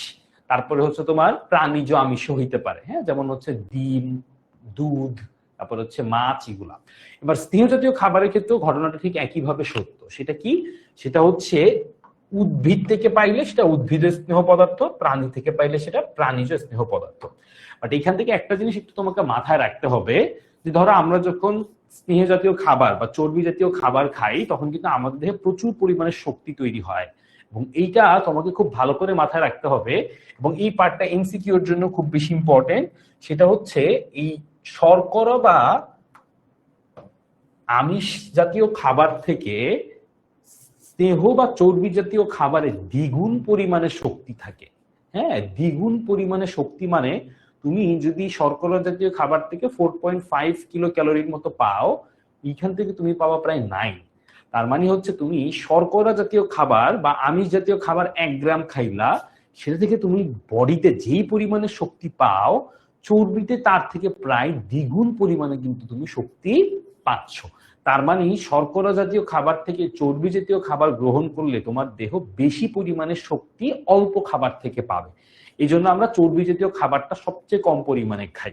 প্রথমে সবচেয়ে বেশি খাই শর্করা, তারপরে খাই আমিষ, তারপরে সবচেয়ে কম যেটা খাই সেটা হচ্ছে চর্বি। মানে ঘটনাটা এরকম হয়, একটা পিরামিডের একদম নিচের পার্ট থেকে সবচেয়ে বেশি, এখানে থেকে শর্করা, তার থেকে আরেকটু বেশি খাবো আমরা আমিষ, আর সবচেয়ে কম খাবো যেটা সেটা হচ্ছে চর্বি জাতীয় খাবার, আমিষ আর এটা হচ্ছে চর্বি। তো এই হচ্ছে ঘটনাটা। সবচেয়ে বেশি পরিমাণে কি খাই? সবচেয়ে বেশি পরিমাণে খাই শর্করা, তার থেকে আর একটু কম আমিষ, সবচেয়ে কম হচ্ছে চর্বি জাতীয় খাবার। কারণ চর্বি জাতীয় খাবার যদি আমার দেহে বেশি হয়ে যায়, তাহলে কিন্তু আমাদের দেহে কি হবে? তাহলে কিন্তু আমাদের দেহে আবার বিভিন্ন রকম রোগ তৈরি হয়। হ্যাঁ, যেমন আমরা কোলেস্টেরলের কথা শুনি বা ফ্যাটি হয়ে যাওয়ার ঘটনাটা শুনি, যে দেহে ওজন বেড়ে যাচ্ছে। এই দেহে ওজন বেড়ে যাওয়ার ক্ষেত্রে কিন্তু এটা একটা ওয়ান অফ দ্য মোস্ট একটা ইম্পর্টেন্ট পার্ট হিসেবে কাজ করে। তো চর্বি জাতীয় খাবার এটা পরিমিত মাত্রায় গ্রহণ করতে হবে। খুব বেশি পরিমাণে গ্রহণ করলে কিন্তু আমাদের দেহে কি হয়? আমাদের দেহে ওজন বা বেড়ে যাওয়া সহ আরো বিভিন্ন রকমের শারীরিক সমস্যা হইতে পারে। সবাই এইবার একটু এই পোলটা বা তোমাদের সামনে একটা এমসিকিউ দেখতে পারতেছো, এখন একটা পোল চলে যাবে, সবাই এই পোলের অ্যান্সারটা ঝটপট দিয়ে দিবা।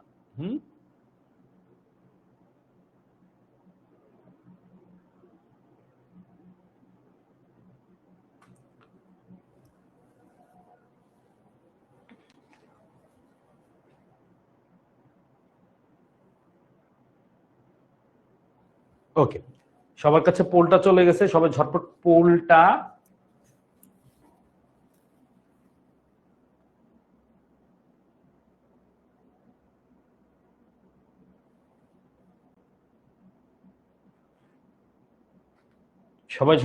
অ্যান্সার করে দাও।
আচ্ছা দেখো, পোলটার অ্যান্সারটা আমি একটু বলে দিই। দ্বি শর্করার উৎস কোনটা? এটার উৎস কেউ বলছে চিনি আলু, কেউ বলছে দুধ মধু, কেউ আটা চিনি, কেউ চিনি অথবা দুধ। তার মানে এই যে একটু আগে তোমাদেরকে বললাম যে এই পার্টটা থেকে সবচেয়ে বেশি এমসিকিউ পরীক্ষাতে আসে, সেটা তোমরা খেয়াল করো নাই। যারা এটা পারো নাই, পারছো অনেকেই যারা কারেক্ট অ্যান্সার দিচ্ছ তারা তো ভেরি গুড। যারা ম্যাক্সিমাম কারেক্ট অ্যান্সার দিতে পারো নাই, তার মানে এতক্ষণ ধরে তারা ক্লাসেই ছিল না, এই যে একজন আরেকজনের সাথে ডিসকাশন বক্সে গল্প করছো, এর মধ্যে কাউকে কাউকে ব্যান করে দিছে, কেউ হয়তো বা আমরা নেক্সট ক্লাস থেকে হয়তো ডিসকাশন গুলা কমায় দিচ্ছি। সো এগুলো কিন্তু তোমাদেরই ক্লাসের ক্ষতি হচ্ছে। তো তোমরা যখন ক্লাসে মনোযোগ দিবা না, তখন যে ইজি প্রশ্ন সেটাও কিন্তু তুমি পারবা না। ডি সরকারের উৎস কোনটা, এটা কিন্তু আমি অনেকবার দেখাইছি, অনেকবার মুখে বলছি, আবারও দেখাই দিই, তারপরে অনেকে পারবে না, তাই না? তারপরে ধরো আমি আরেকবার দেখাই দিও, একটা পোল দিই, দেখি কয়জন পারে। হ্যাঁ, তো ডি সরকারের উৎস হচ্ছে এইটা। এটা দেখানোর পরেও ওই যে লিখে দিছি যেখান থেকে এমসিকিউ আসে, এটা বলে দেওয়ার পরেও দেখো তুমি পারো নাই। এখানে যখন পারো নাই, পরীক্ষার হলে যেটা না পারার সম্ভাবনাটাই সবচেয়ে বেশি। তার মানে এই যে আমরা বলি যে পরীক্ষার প্রশ্ন কঠিন হয়েছে ভাইয়া, কিছুই পারি না, এমন প্রশ্ন দিছে জীবনে চোখেই দেখি নাই। তুমি যদি চোখ খুলে দেখতে না চাও, তাহলে তো তুমি কখনোই এটা দেখতে পারবা না। তুমি এটা পারবা না এমনি স্বাভাবিক। সো তুমি সহজ প্রশ্নগুলো যখন পরীক্ষাতে ভুল করে আসবা, কঠিন প্রশ্ন নিয়ে তার কোনো অ্যান্সারই থাকতেছে না। তারপর আমি আবার একটু পোল দিই, দেখবো এরপরও কয়েকজন ভুল করবে। হ্যাঁ, আমি আবার দেই পোলটা, দেখবা এরপরও অনেকে ভুল করতেছে। দেখি তো কয়জন এবার ঠিক মতো দেয়।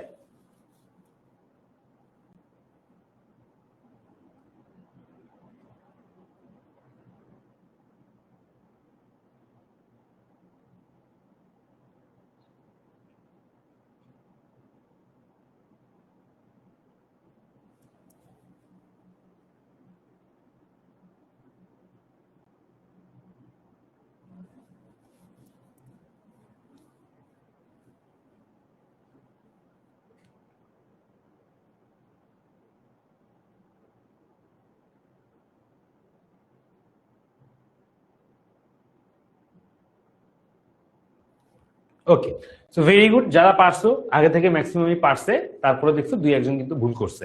সো এই ধরনের সহজ প্রশ্ন যাতে কোনোভাবে ভুল না হয়, এটা একটু মাথায় রাখবো সবাই। ঠিক আছে, অল গুড।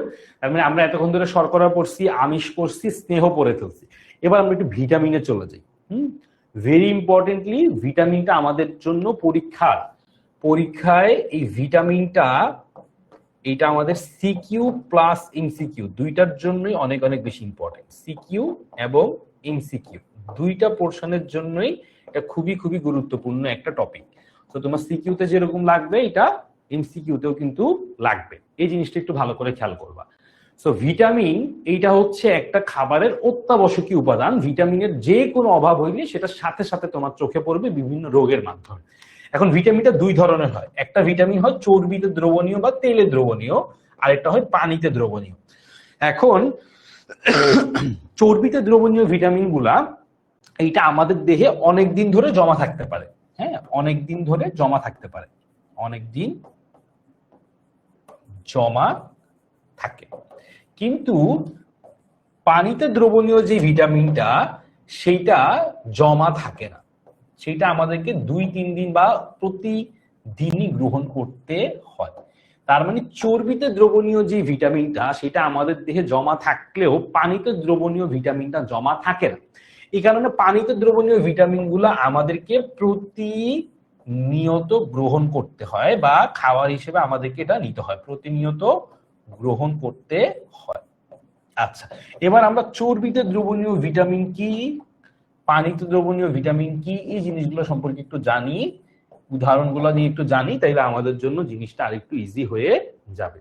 ওকে, ভেরি ইম্পর্টেন্টলি খেয়াল করবা চর্বিতে দ্রবণীয় ভিটামিন। চর্বিতে দ্রবণীয় ভিটামিনটা মূলত 4 ধরনের হয়, খেয়াল করো সবাই। হ্যাঁ, চর্বিতে দ্রবণীয় ভিটামিন। ওকে, তো চর্বিতে দ্রবণীয় ভিটামিনটা কয় ধরনের হয় বলতেছি আমরা? 4 ধরনের হয়। একটা vitamin A, vitamin D, vitamin E, vitamin K. আমরা একসাথে বলে দিলে এ, ডি, ই, কে। এ, ডি, ই, কে, এই 4টা হচ্ছে চর্বিতে দ্রবণীয় ভিটামিন। এই চর্বিতে দ্রবণীয় কথাটার মানে কি? আমাদের দেহের ভিতরে কি আছে? এই চামড়া বা ত্বকের নিচে চর্বি আছে না, আর আমাদের দেহে প্রচুর পরিমাণে পানিও আছে। এই যে ভিটামিন গুলা, এগুলো চর্বি যে অংশটা বা তেল জাতীয় যে অংশটা, সেটার মধ্যে জমা থাকে। আর পানিতে দ্রবণীয় ভিটামিন যেটা, সেটা আমাদের দেহে তরল বা জলীয় অংশ যেটা, সেখানে জমা থাকে, পানির মধ্যে জমা থাকে। আমাদের যেহেতু কন্টিনিউয়াসলি পানি বের হয়ে যায়, সেই পানিগুলো কন্টিনিউয়াসলি পরিবর্তিত হয়, তার কারণে ভিটামিন, যে পানিতে যে ভিটামিন গুলো থাকে সেগুলো খুব দ্রুত নষ্ট হয়ে যায় বা দেহ থেকে বের হয়ে যায়। কিন্তু যেগুলো চর্বিতে দ্রবণীয়, চর্বি তো খুব কন্টিনিউয়াসলি আমাদের দেহ থেকে বের হয়ে যায় না বা নিষ্ক্রান্ত হয় না, পরিবর্তিত হয় না, যার কারণে চর্বিতে দ্রবণীয় ভিটামিন গুলো অনেকক্ষণ ধরে স্থায়ী থাকে বা অনেকদিন ধরে জমা থাকে। এরকমই ভিটামিন হচ্ছে এ, ডি, ই, কে, এই 4টা ভিটামিন। তো এই 4টা ভিটামিনের 4 ধরনের কাজ আছে, এবং তোমরা এখান থেকে দেখতেই পারতেছো যে খাবারগুলোর কথা আমরা বলছি, যেমন ভিটামিন এ বিশেষ করে গাজর বা তোমার ডিম, অথবা আমরা যদি বলি হচ্ছে রঙিন ফলমূল শাকসবজি, এগুলোতে প্রচুর পরিমাণে ভিটামিন এ থাকে এবং এটা আমাদের দেহের জন্য খুবই গুরুত্বপূর্ণ। তারপরে আমরা ভিটামিন ডি এর কথা বলছি, ভিটামিন ই, কে। ভিটামিন ডিটা ধরো দুধ থেকে আমরা সবসময় ভিটামিন ডিটা পাই, দুগ্ধজাত দ্রব্য থেকে, অথবা ই হচ্ছে তোমার বাদাম জাতীয় দ্রব্য, বা এই সবগুলা থেকে আসলে ভিটামিন ই আর কে এটা পাওয়া যায়। তো এই যে এখান থেকে আমরা বললাম 4টা ভিটামিনের কথা, এগুলো আমাদের দেহে জমা থাকে, সহজে নষ্ট হয় না, এগুলা একটু দেরি করে গ্রহণ করলেও সমস্যা হয় না, কিন্তু দেহের যদি এদের অভাব হয় তাহলে কিন্তু আমাদের দেহে বিভিন্ন রকমের রোগ দেখা দেয়। আচ্ছা, তারপরে আমরা একটু পানিতে দ্রবণীয় ভিটামিনে চলে যাই। ওকে, সো পানিতে দ্রবণীয় ভিটামিনটা খেয়াল করো, যেমন ভিটামিন কি কি আছে, ভিটামিন বি এবং ভিটামিন সি, এই দুইটা হচ্ছে মূলত পানিতে দ্রবণীয় ভিটামিন। এর মধ্যে ভিটামিন সিটা আমাদের দেহে খুব কমনলি, এটা খুব ফ্রিকুয়েন্টলি বা খুব দ্রুত নষ্ট হয়ে যায়, এই কারণে আমাদের ভিটামিন সিটা খুব তাড়াতাড়ি গ্রহণ করতে হয়। তাহলে এখান থেকে আমরা বললাম ভিটামিন সি, ভিটামিন বি, এগুলো হচ্ছে মূলত কি, এগুলো মূলত পানিতে দ্রবণীয় ভিটামিন। এবার আমরা একটু জিনিস জানি যে ভিটামিন যদি নষ্ট হয়ে যায় সেই ক্ষেত্রে আমাদের এখান থেকে আসলে কি কি, এখান থেকে তোমার, আচ্ছা এই জিনিসটা পানিতে হবে না, এটা চর্বিতে হবে, পানিতে অদ্রবণীয় বা চর্বিতে দ্রবণীয়।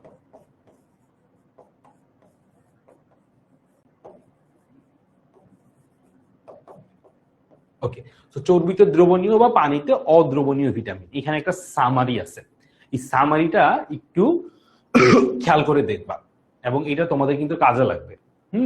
তো এখন আমরা একটু দেখবো যে আসলে ভিটামিন গুলার অভাব যখন হয়, সেই ভিটামিনের অভাবগুলোর কারণে আসলে আমাদের কি কি ধরনের রোগ এখান থেকে হইতে পারে, এই জিনিসটা আমরা একটু লিখে দেই, এই জিনিসটা এমসিকিউতে তোমাদের কাজে লাগবে। যেমন আমরা যদি এখান থেকে বলি ভিটামিন এ এর অভাব এ কি কি রোগ হয়, ভিটামিন গুলো এ এর যদি অভাব হয় তাহলে রাত কানা রোগ হয়, এটা একটু লিখে নিবা, এটা তোমাদের পরীক্ষাতে কাজে লাগবে, এমসিকিউতে প্রচুর পরিমাণে এই প্রশ্নগুলো আসে। ভিটামিন ডি এর যদি অভাব হয় তাহলে রিকেটস রোগ হয়। ভিটামিন সি এর যদি অভাব হয় তাহলে স্কারভি রোগ হয়। এই তিনটা একটু লিখে নাও, এই তিনটা একটু পরীক্ষাতে তোমাদের জন্য লাগবে। ভিটামিন এ এর অভাব হইলে রাতকানা রোগ হয়, ভিটামিন ডি এর অভাব হইলে রিকেটস রোগ হয়, ভিটামিন সি এর যদি অভাব হয় তাহলে স্কারভি রোগ হয়ে থাকে। সো এই তিনটা রোগ সম্পর্কে একটু জানবা, এই তিনটা রোগ থেকে এমসিকিউতে প্রচুর পরিমাণে প্রশ্ন আসে।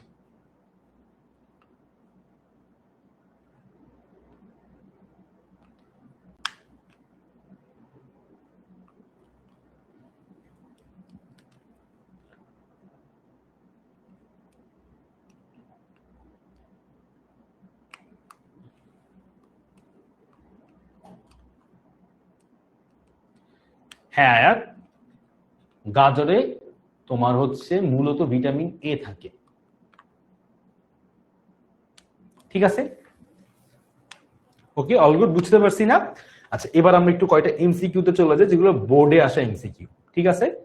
এটা হচ্ছে কি, এটা বোর্ড পরীক্ষায় আসছে এরকম একটা এমসিকিউ, একটু ঘুরানো এমসিকিউ, দেখি এটা কয়জন পারে, আমি তাও আগে একটু বুঝাই দিই। কি বলছে খেয়াল করো, চর্বিতে দ্রবণীয় ভিটামিন। তো চর্বিতে দ্রবণীয় ভিটামিনটা আমরা কি কি পড়ছি, চর্বিতে দ্রবণীয় ভিটামিন পড়ছি আমরা এ, বি, ই, কে, এগুলো হচ্ছে মূলত চর্বিতে দ্রবণীয় ভিটামিন। এই চর্বিতে দ্রবণীয় ভিটামিনের মধ্যে এখান থেকে আমাদেরকে বলছে, ধরো কাঁচা মরিচের কথা বলছে, বাঁধাকপির কথা বলছে, কলিজার কথা বলছে, মলা মাছের কথা বলছে। সো এইখান থেকে তোমাকে মূলত বলতে হবে চর্বিতে দ্রবণীয় ভিটামিন গুলা এই খাবারগুলোর মধ্যে কোনটায় পাওয়া যায়। তো সবাইকে একটু দেখি পোলে দিয়ে দেই এই প্রশ্নটা, কয়জন পারে আমরা একটু খেয়াল করি। আমি কিন্তু বলেই দিছি যে চর্বিতে দ্রবণীয় ভিটামিন গুলা কি কি।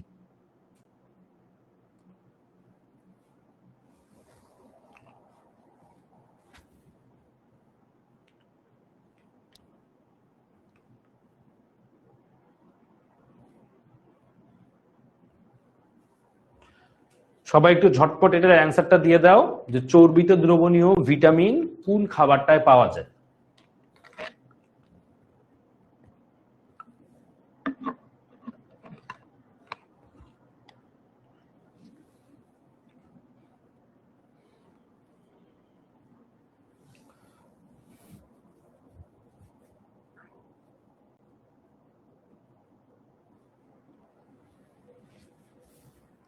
ওকে, ভেরি গুড, অনেকেই কারেক্ট অ্যান্সার দিছো, বাট অনেকে কিন্তু ভুল অ্যান্সার দিছো। কাঁচামরিচ, বাঁধাকপি, এটাতে পাওয়া যায় ভিটামিন সি। তো ভিটামিন সি তো অবশ্যই চর্বিতে দ্রবণীয় নাই, দুইটা আগেই বাদ। বাকি আছে কলিজা আর মলা মাছ। ভিটামিন এটা পাওয়া যায় ছোট মাছে, মলা, ঢেলা, এগুলাতে হচ্ছে মূলত এই ভিটামিন এটা পাওয়া যায়। তো ভিটামিন এটা পাওয়া যায় মলা মাছে। যেহেতু ভিটামিন এটা একটা চর্বিতে দ্রবণীয় ভিটামিন, এই জন্য এটার অ্যান্সারটা হবে এ। বুঝতে পারছি? এডিই কে, এটা চর্বিতে দ্রবণীয় ভিটামিন, এটা পাওয়া যায় মূলত মলা মাছ, ঢেলা মাছে। এই জন্য আমরা বলতেছি এখান থেকে এটা হচ্ছে মলা মাছ, সুতরাং এটা হচ্ছে চর্বিতে দ্রবণীয় ভিটামিন। আচ্ছা, এবার আমরা একটু এইটার অ্যান্সারটা দিয়ে ফেলি। খুবই সহজ একটা প্রশ্ন, কিন্তু এটা বোর্ড পরীক্ষায় আসছে। স্যার আবার পোল দেন, এই যে আবার পোলটা দিচ্ছি, এবার দেখি কয়জন পারে। কঠিন প্রশ্ন তো একটু বললাম আমি আগেই, এবার দেখি সহজ প্রশ্নটা কয়জন পারে।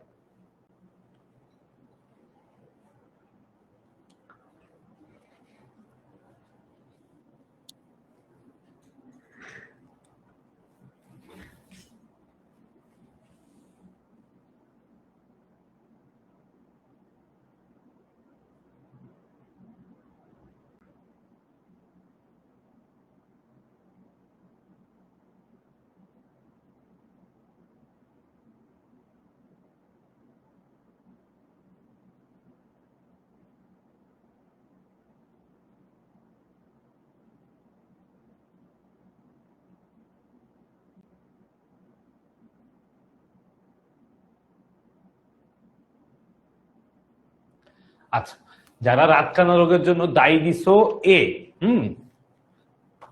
ব্যাকটেরিয়ার জন্য রাতকানা রোগ হয়, এটা তুমি কোথায় শুনছো এটা একটু পড়ে নিবা। হ্যাঁ, যদিও ম্যাক্সিমাম কারেক্ট অ্যান্সার দিচ্ছে যে ভিটামিন অভাব, এবং এক্স্যাক্টলি বললে হচ্ছে ভিটামিন এ এর অভাবে হচ্ছে রাতকানা রোগ হয়। আমার প্রশ্ন হচ্ছে বাবারা, যারা ব্যাকটেরিয়াটা দিছো তারা কি বুঝে ব্যাকটেরিয়াটা দিছো, এটা একটু চিন্তা করবা যে ব্যাকটেরিয়ার কারণে রাতকানা রোগ হয়। এই জিনিসটা তোমার ক্লাস 6-7-ও তোমরা পড়ছো। তো এই জিনিসটা তো আসলে তোমাদের ভুল হওয়ার কোনো কারণই আমি দেখি না। তো এই গেল হচ্ছে তোমার রাতকানা রোগের জন্য দায়ী হচ্ছে মূলত ভিটামিন। তো এরপরের প্রশ্নটা হয়তো অ্যান্সার দেখিয়ে ফেলছে অনেকে, এর জন্য আর এটা চাচ্ছি না। আমরা একটু পরের পার্টটাতে চলে যাই। বাট যারা এটা ব্যাকটেরিয়া অ্যান্সার দিছো, তারা কেন ব্যাকটেরিয়া অ্যান্সারটা দিচ্ছে একটু কি বাসায় বসে নিজে চিন্তা করবা যে ভাইয়া ব্যাকটেরিয়া অ্যান্সারটা কেন দিলাম। হ্যাঁ, তো এটা যদি একটু চিন্তা করে বের করতে পারো, তাইলে আমি বুঝবো যে না, অন্তত তুমি অন্তত চিন্তা করছো। চিন্তা করলে আমার মনে হয় না জীবনে তুমি চিন্তা করবা যে রাতকানা রোগ ব্যাকটেরিয়ার জন্য হয়। এই জিনিসটা কখনোই কেউ সুস্থ মস্তিষ্কে অ্যান্সার দিলে কখনো এটা হওয়ার কথা না। ঠিক আছে? তো সবাই একটু অ্যান্সার গুলো যখন পরীক্ষা দিবা চিন্তা ভাবনা করে দেখে শুনে অ্যান্সার দিবা। ঠিক আছে? ওকে, এরপরে আসা আমরা বলছি খাবারের আরো দুইটা উপাদান আছে, একটা হচ্ছে পানি আর একটা হচ্ছে লবণ। তো পানি আর লবণটা দেহে মূলত দুইটা খুব গুরুত্বপূর্ণ কাজ করে। একটা হচ্ছে দেহ গঠনের কাজ করে এবং দেহের অভ্যন্তরীণ কার্যাবলী নিয়ন্ত্রণ করে। তো আমাদের দেহে তুমি যদি পানির গুরুত্বের কথা বলতে যাও, তাহলে এটা তো আসলে বলে শেষ করতে পারবা না। এর মধ্যে মোস্ট ইম্পর্টেন্টলি যে কাজটা করে, আমাদের দেহে বিভিন্ন প্রক্রিয়ায় অসংখ্য দূষিত পদার্থ উৎপন্ন হয়। যেমন আমরা যে মূত্র ত্যাগ করি, সেই মূত্রের মাধ্যমে কিন্তু দেহে দূষিত পদার্থগুলো বের হয়ে যায়। সুতরাং পানি আর লবণ আমাদের দেহে মূলত গঠন, অভ্যন্তরীণ কার্যাবলী নিয়ন্ত্রণ, এটাতে মূলত ভূমিকা রাখে, এবং পানি বিশেষভাবে আমাদের দেহের দূষিত পদার্থগুলোকে বের করে দেয়। পানি এবং লবণের মেইন কাজটা হচ্ছে আমাদের দেহের গঠনে ভূমিকা রাখা। যেমন লবণ কোথায় ভূমিকা রাখে তুমি জিজ্ঞেস করতে পারো, আমাদের হাড় এর গঠনে কিন্তু লবণের অনেক বড় একটা ভূমিকা আছে, হাড়ের গঠন। এছাড়া আমাদের দেহে আরো অনেক জায়গায় পানির ভারসাম্য রক্ষায়, হ্যাঁ, মস্তিষ্কের বিভিন্ন কর্মকাণ্ডেও এই লবণের ভূমিকা কিন্তু আছে। তার মানে দেহে লবণ এবং পানির ভূমিকাটা অত্যন্ত গুরুত্বপূর্ণ কিসে কিসে, গঠনে, অভ্যন্তরীণ কার্যাবলী নিয়ন্ত্রণে। স্পেসিফিক্যালি পানির জন্য আরেকটা বললে সেটা হচ্ছে দূষিত পদার্থটাকে দেহ থেকে বের করে দেওয়ার জন্য এইটা সবচেয়ে গুরুত্বপূর্ণ ভূমিকা পালন করে। ঠিক আছে? ওকে, সো এবার আমরা যে কাজটা করব সেটা হচ্ছে আঁশ জাতীয় খাবার। আঁশ জাতীয় খাবারটা আমাদের দেহে কি কি ভূমিকা রাখে এটা একটা জানতে চাইছে অনেকে, যে ভাইয়া ডায়াবেটিস হলে আসলে কেমন খাবার দাবার খাওয়া উচিত। ডায়াবেটিস হইলে তোমার আঁশ জাতীয় খাবারটা বেশি করে খাওয়া উচিত। আচ্ছা, আঁশ জাতীয় খাবার কি করে এটা একটু খেয়াল করো। আঁশ জাতীয় খাবারটা আমাদের দেহের পরিপাকে সহায়তা করে। কিভাবে পরিপাকে সহায়তা করে খেয়াল করো। প্রথম কথা হচ্ছে আঁশ জাতীয় খাবার পানি ধরে রাখে। কি করে? পানি ধরে রাখে। আঁশ জাতীয় খাবার কি করে? দেহে পানি ধরে রাখে। ওকে, যেহেতু দেহে বলতে তোমার হচ্ছে স্টোমাকের ভিতরে বা পাকস্থলীর ভিতরে যেহেতু পানি ধরে রাখে, এই পানি ধরে রাখার জন্য খাবারগুলো যথাযথভাবে কি হইতে পারে? পরিপাক হইতে পারে এবং মল তৈরিতে অবশিষ্ট যে অংশটা থাকে যথাযথ পরিপাক হয় এবং মল তৈরিতে সহায়তা করে। তার মানে আঁশ জাতীয় খাবার পরিপাক প্রক্রিয়াটার জন্য আমাদের কি প্রয়োজন হয়? পানির প্রয়োজন হয়। যদি তোমার দেহে পর্যাপ্ত পরিমাণে পানি না থাকে, পরিপাক প্রক্রিয়ার সময় যদি পানির অভাব ঘটে, তখন কিন্তু আর এই পরিপাক প্রক্রিয়াটা যথাযথভাবে হইতে পারে না।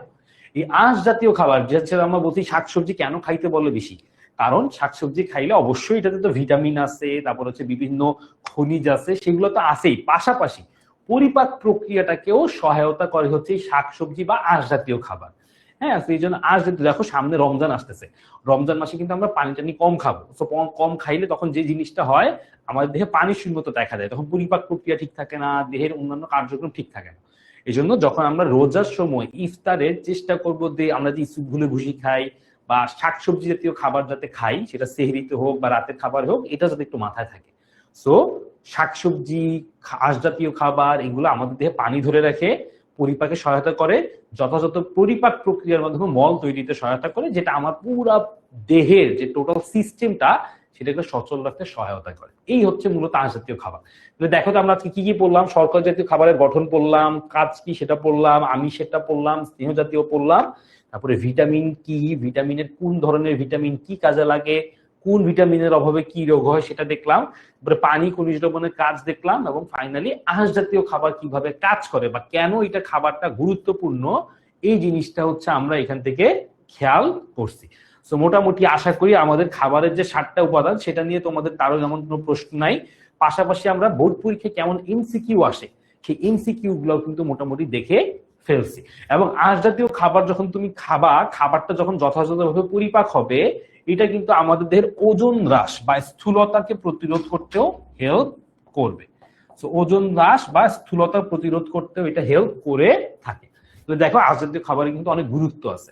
যাদের ডায়াবেটিস আছে, যাদের অন্যান্য সমস্যা আছে, তাদের জন্য কিন্তু আঁশ জাতীয় খাবারটা ভেরি মাচ ইম্পর্টেন্ট। তো এই হচ্ছে মোটামুটি আজকের ক্লাসে আমাদের মেইন টপিক গুলা, যেগুলো আমাদের দেখার দরকার ছিল। তো আমরা লাস্ট হচ্ছে এই একটা এমসিকিউ দিয়ে আজকের ক্লাসটা মোটামুটি শেষ করব। রাফেজ হচ্ছে ইংলিশে আমরা রাফেজ বলি, বাংলাতে সেটা হচ্ছে আঁশ জাতীয় খাবার বলে। হ্যাঁ,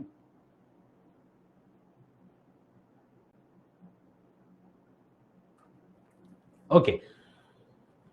আচ্ছা, রাফেজ হচ্ছে আঁশ জাতীয় খাবারগুলোই রাফেজ, শাকসবজি ফলমূল এগুলাতে যে আঁশ থাকে সেগুলোকে আমরা মূলত রাফেজ বলি।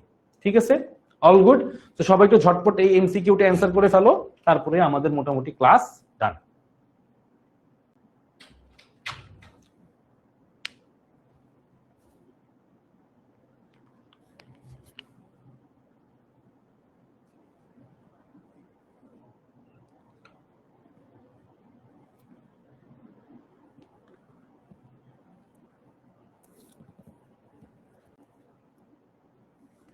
তাহলে দেখো, আঁশযুক্ত খাবার মানুষের শরীরে কোন কাজটা করে? ক্যান্সার তো অবশ্যই সৃষ্টি করে না, তারপরে হচ্ছে ওজন অবশ্যই বৃদ্ধি করে না, চর্বি জমতেও সাহায্য করে না, তাহলে কি করে? স্থূলতাটা হ্রাস করে, যেটা একটু আগেই বললাম। কেন? যখন আমাদের খাবারটা যথাযথভাবে পরিপাক হবে, তখন প্রয়োজনীয় অংশটা দেহে থাকবে, অপ্রয়োজনীয় অংশটা দেহ থেকে বের হয়ে যাবে। যদি তোমার খাবারটা ঠিকমতো পরিপাক না হয়, দেহের প্রয়োজনীয় অংশ অপ্রয়োজনীয় অংশ সবগুলাই দেহে জমে থাকবে, তখন কিন্তু দেহের ওজন ধীরে ধীরে বাড়বে, স্থূলতা সৃষ্টি হবে। এই হচ্ছে মোটামুটি আমাদের আজকে টোটাল ক্লাসের কনসেপ্টগুলো। আশা করি যদি তুমি ক্লাসটা ভালো করে খেয়াল করো, তোমার পরিপাক প্রক্রিয়ার যে টোটাল বেসিকটা সেটা কিন্তু খাবারের গঠন থেকেই তুমি পেয়ে যাবা। তো আশা করি তোমার জন্য বেসিকটা ডেভেলপ করতে আজকের ক্লাসটা অনেক বেশি হেল্প হয়েছে, এবং তুমি যে এমসিকিউ গুলো কোন জায়গা থেকে আসে, কিভাবে আসে, সেই জিনিসটা নিয়ে একটু আইডিয়া পাইছো। যদি তুমি বিষয়গুলো ঠিকঠাক বুঝতে পারো, তোমার খাবারের পরিপাকের অর্ধেক পড়াশোনা কিন্তু এখান থেকে হয়ে গেছে। জাস্ট খাবারের পরিপাকের প্রসেসটা যদি তুমি বুঝো, বাকি জিনিসগুলো কিন্তু তুমি এখান থেকে কানেক্ট করে ফেলতে পারবা। সো স্বাধীন বলতেছে ভাই স্থূলতা কি? স্থূলতা হচ্ছে খাবার যদি দেহে জমে যায়, মানে খাবার বলতে অপ্রয়োজনীয় অংশগুলো, তখন দেহের ওজন বৃদ্ধি পাওয়াটাকে স্থূলতা বলে। তো আশা করি সবার জন্য জিনিসগুলো কাজে লাগবে। যে ইম্পর্টেন্ট জিনিসগুলো বলছি সেগুলো একটু নোট করে রাখবা এবং এগুলো বাসায় পড়ার চেষ্টা করবা। আশা করি তোমার এটা সামনের দিনের ক্লাসগুলো বা পড়াশোনাগুলো আরো সহজ করে দিবে। দেখা হবে নেক্সট ক্লাসে। সবার সাথে 10 মিনিট স্কুলের অনলাইন ব্যাচে দেখা হবে অবশ্যই। সবাই ভালো থাকবা।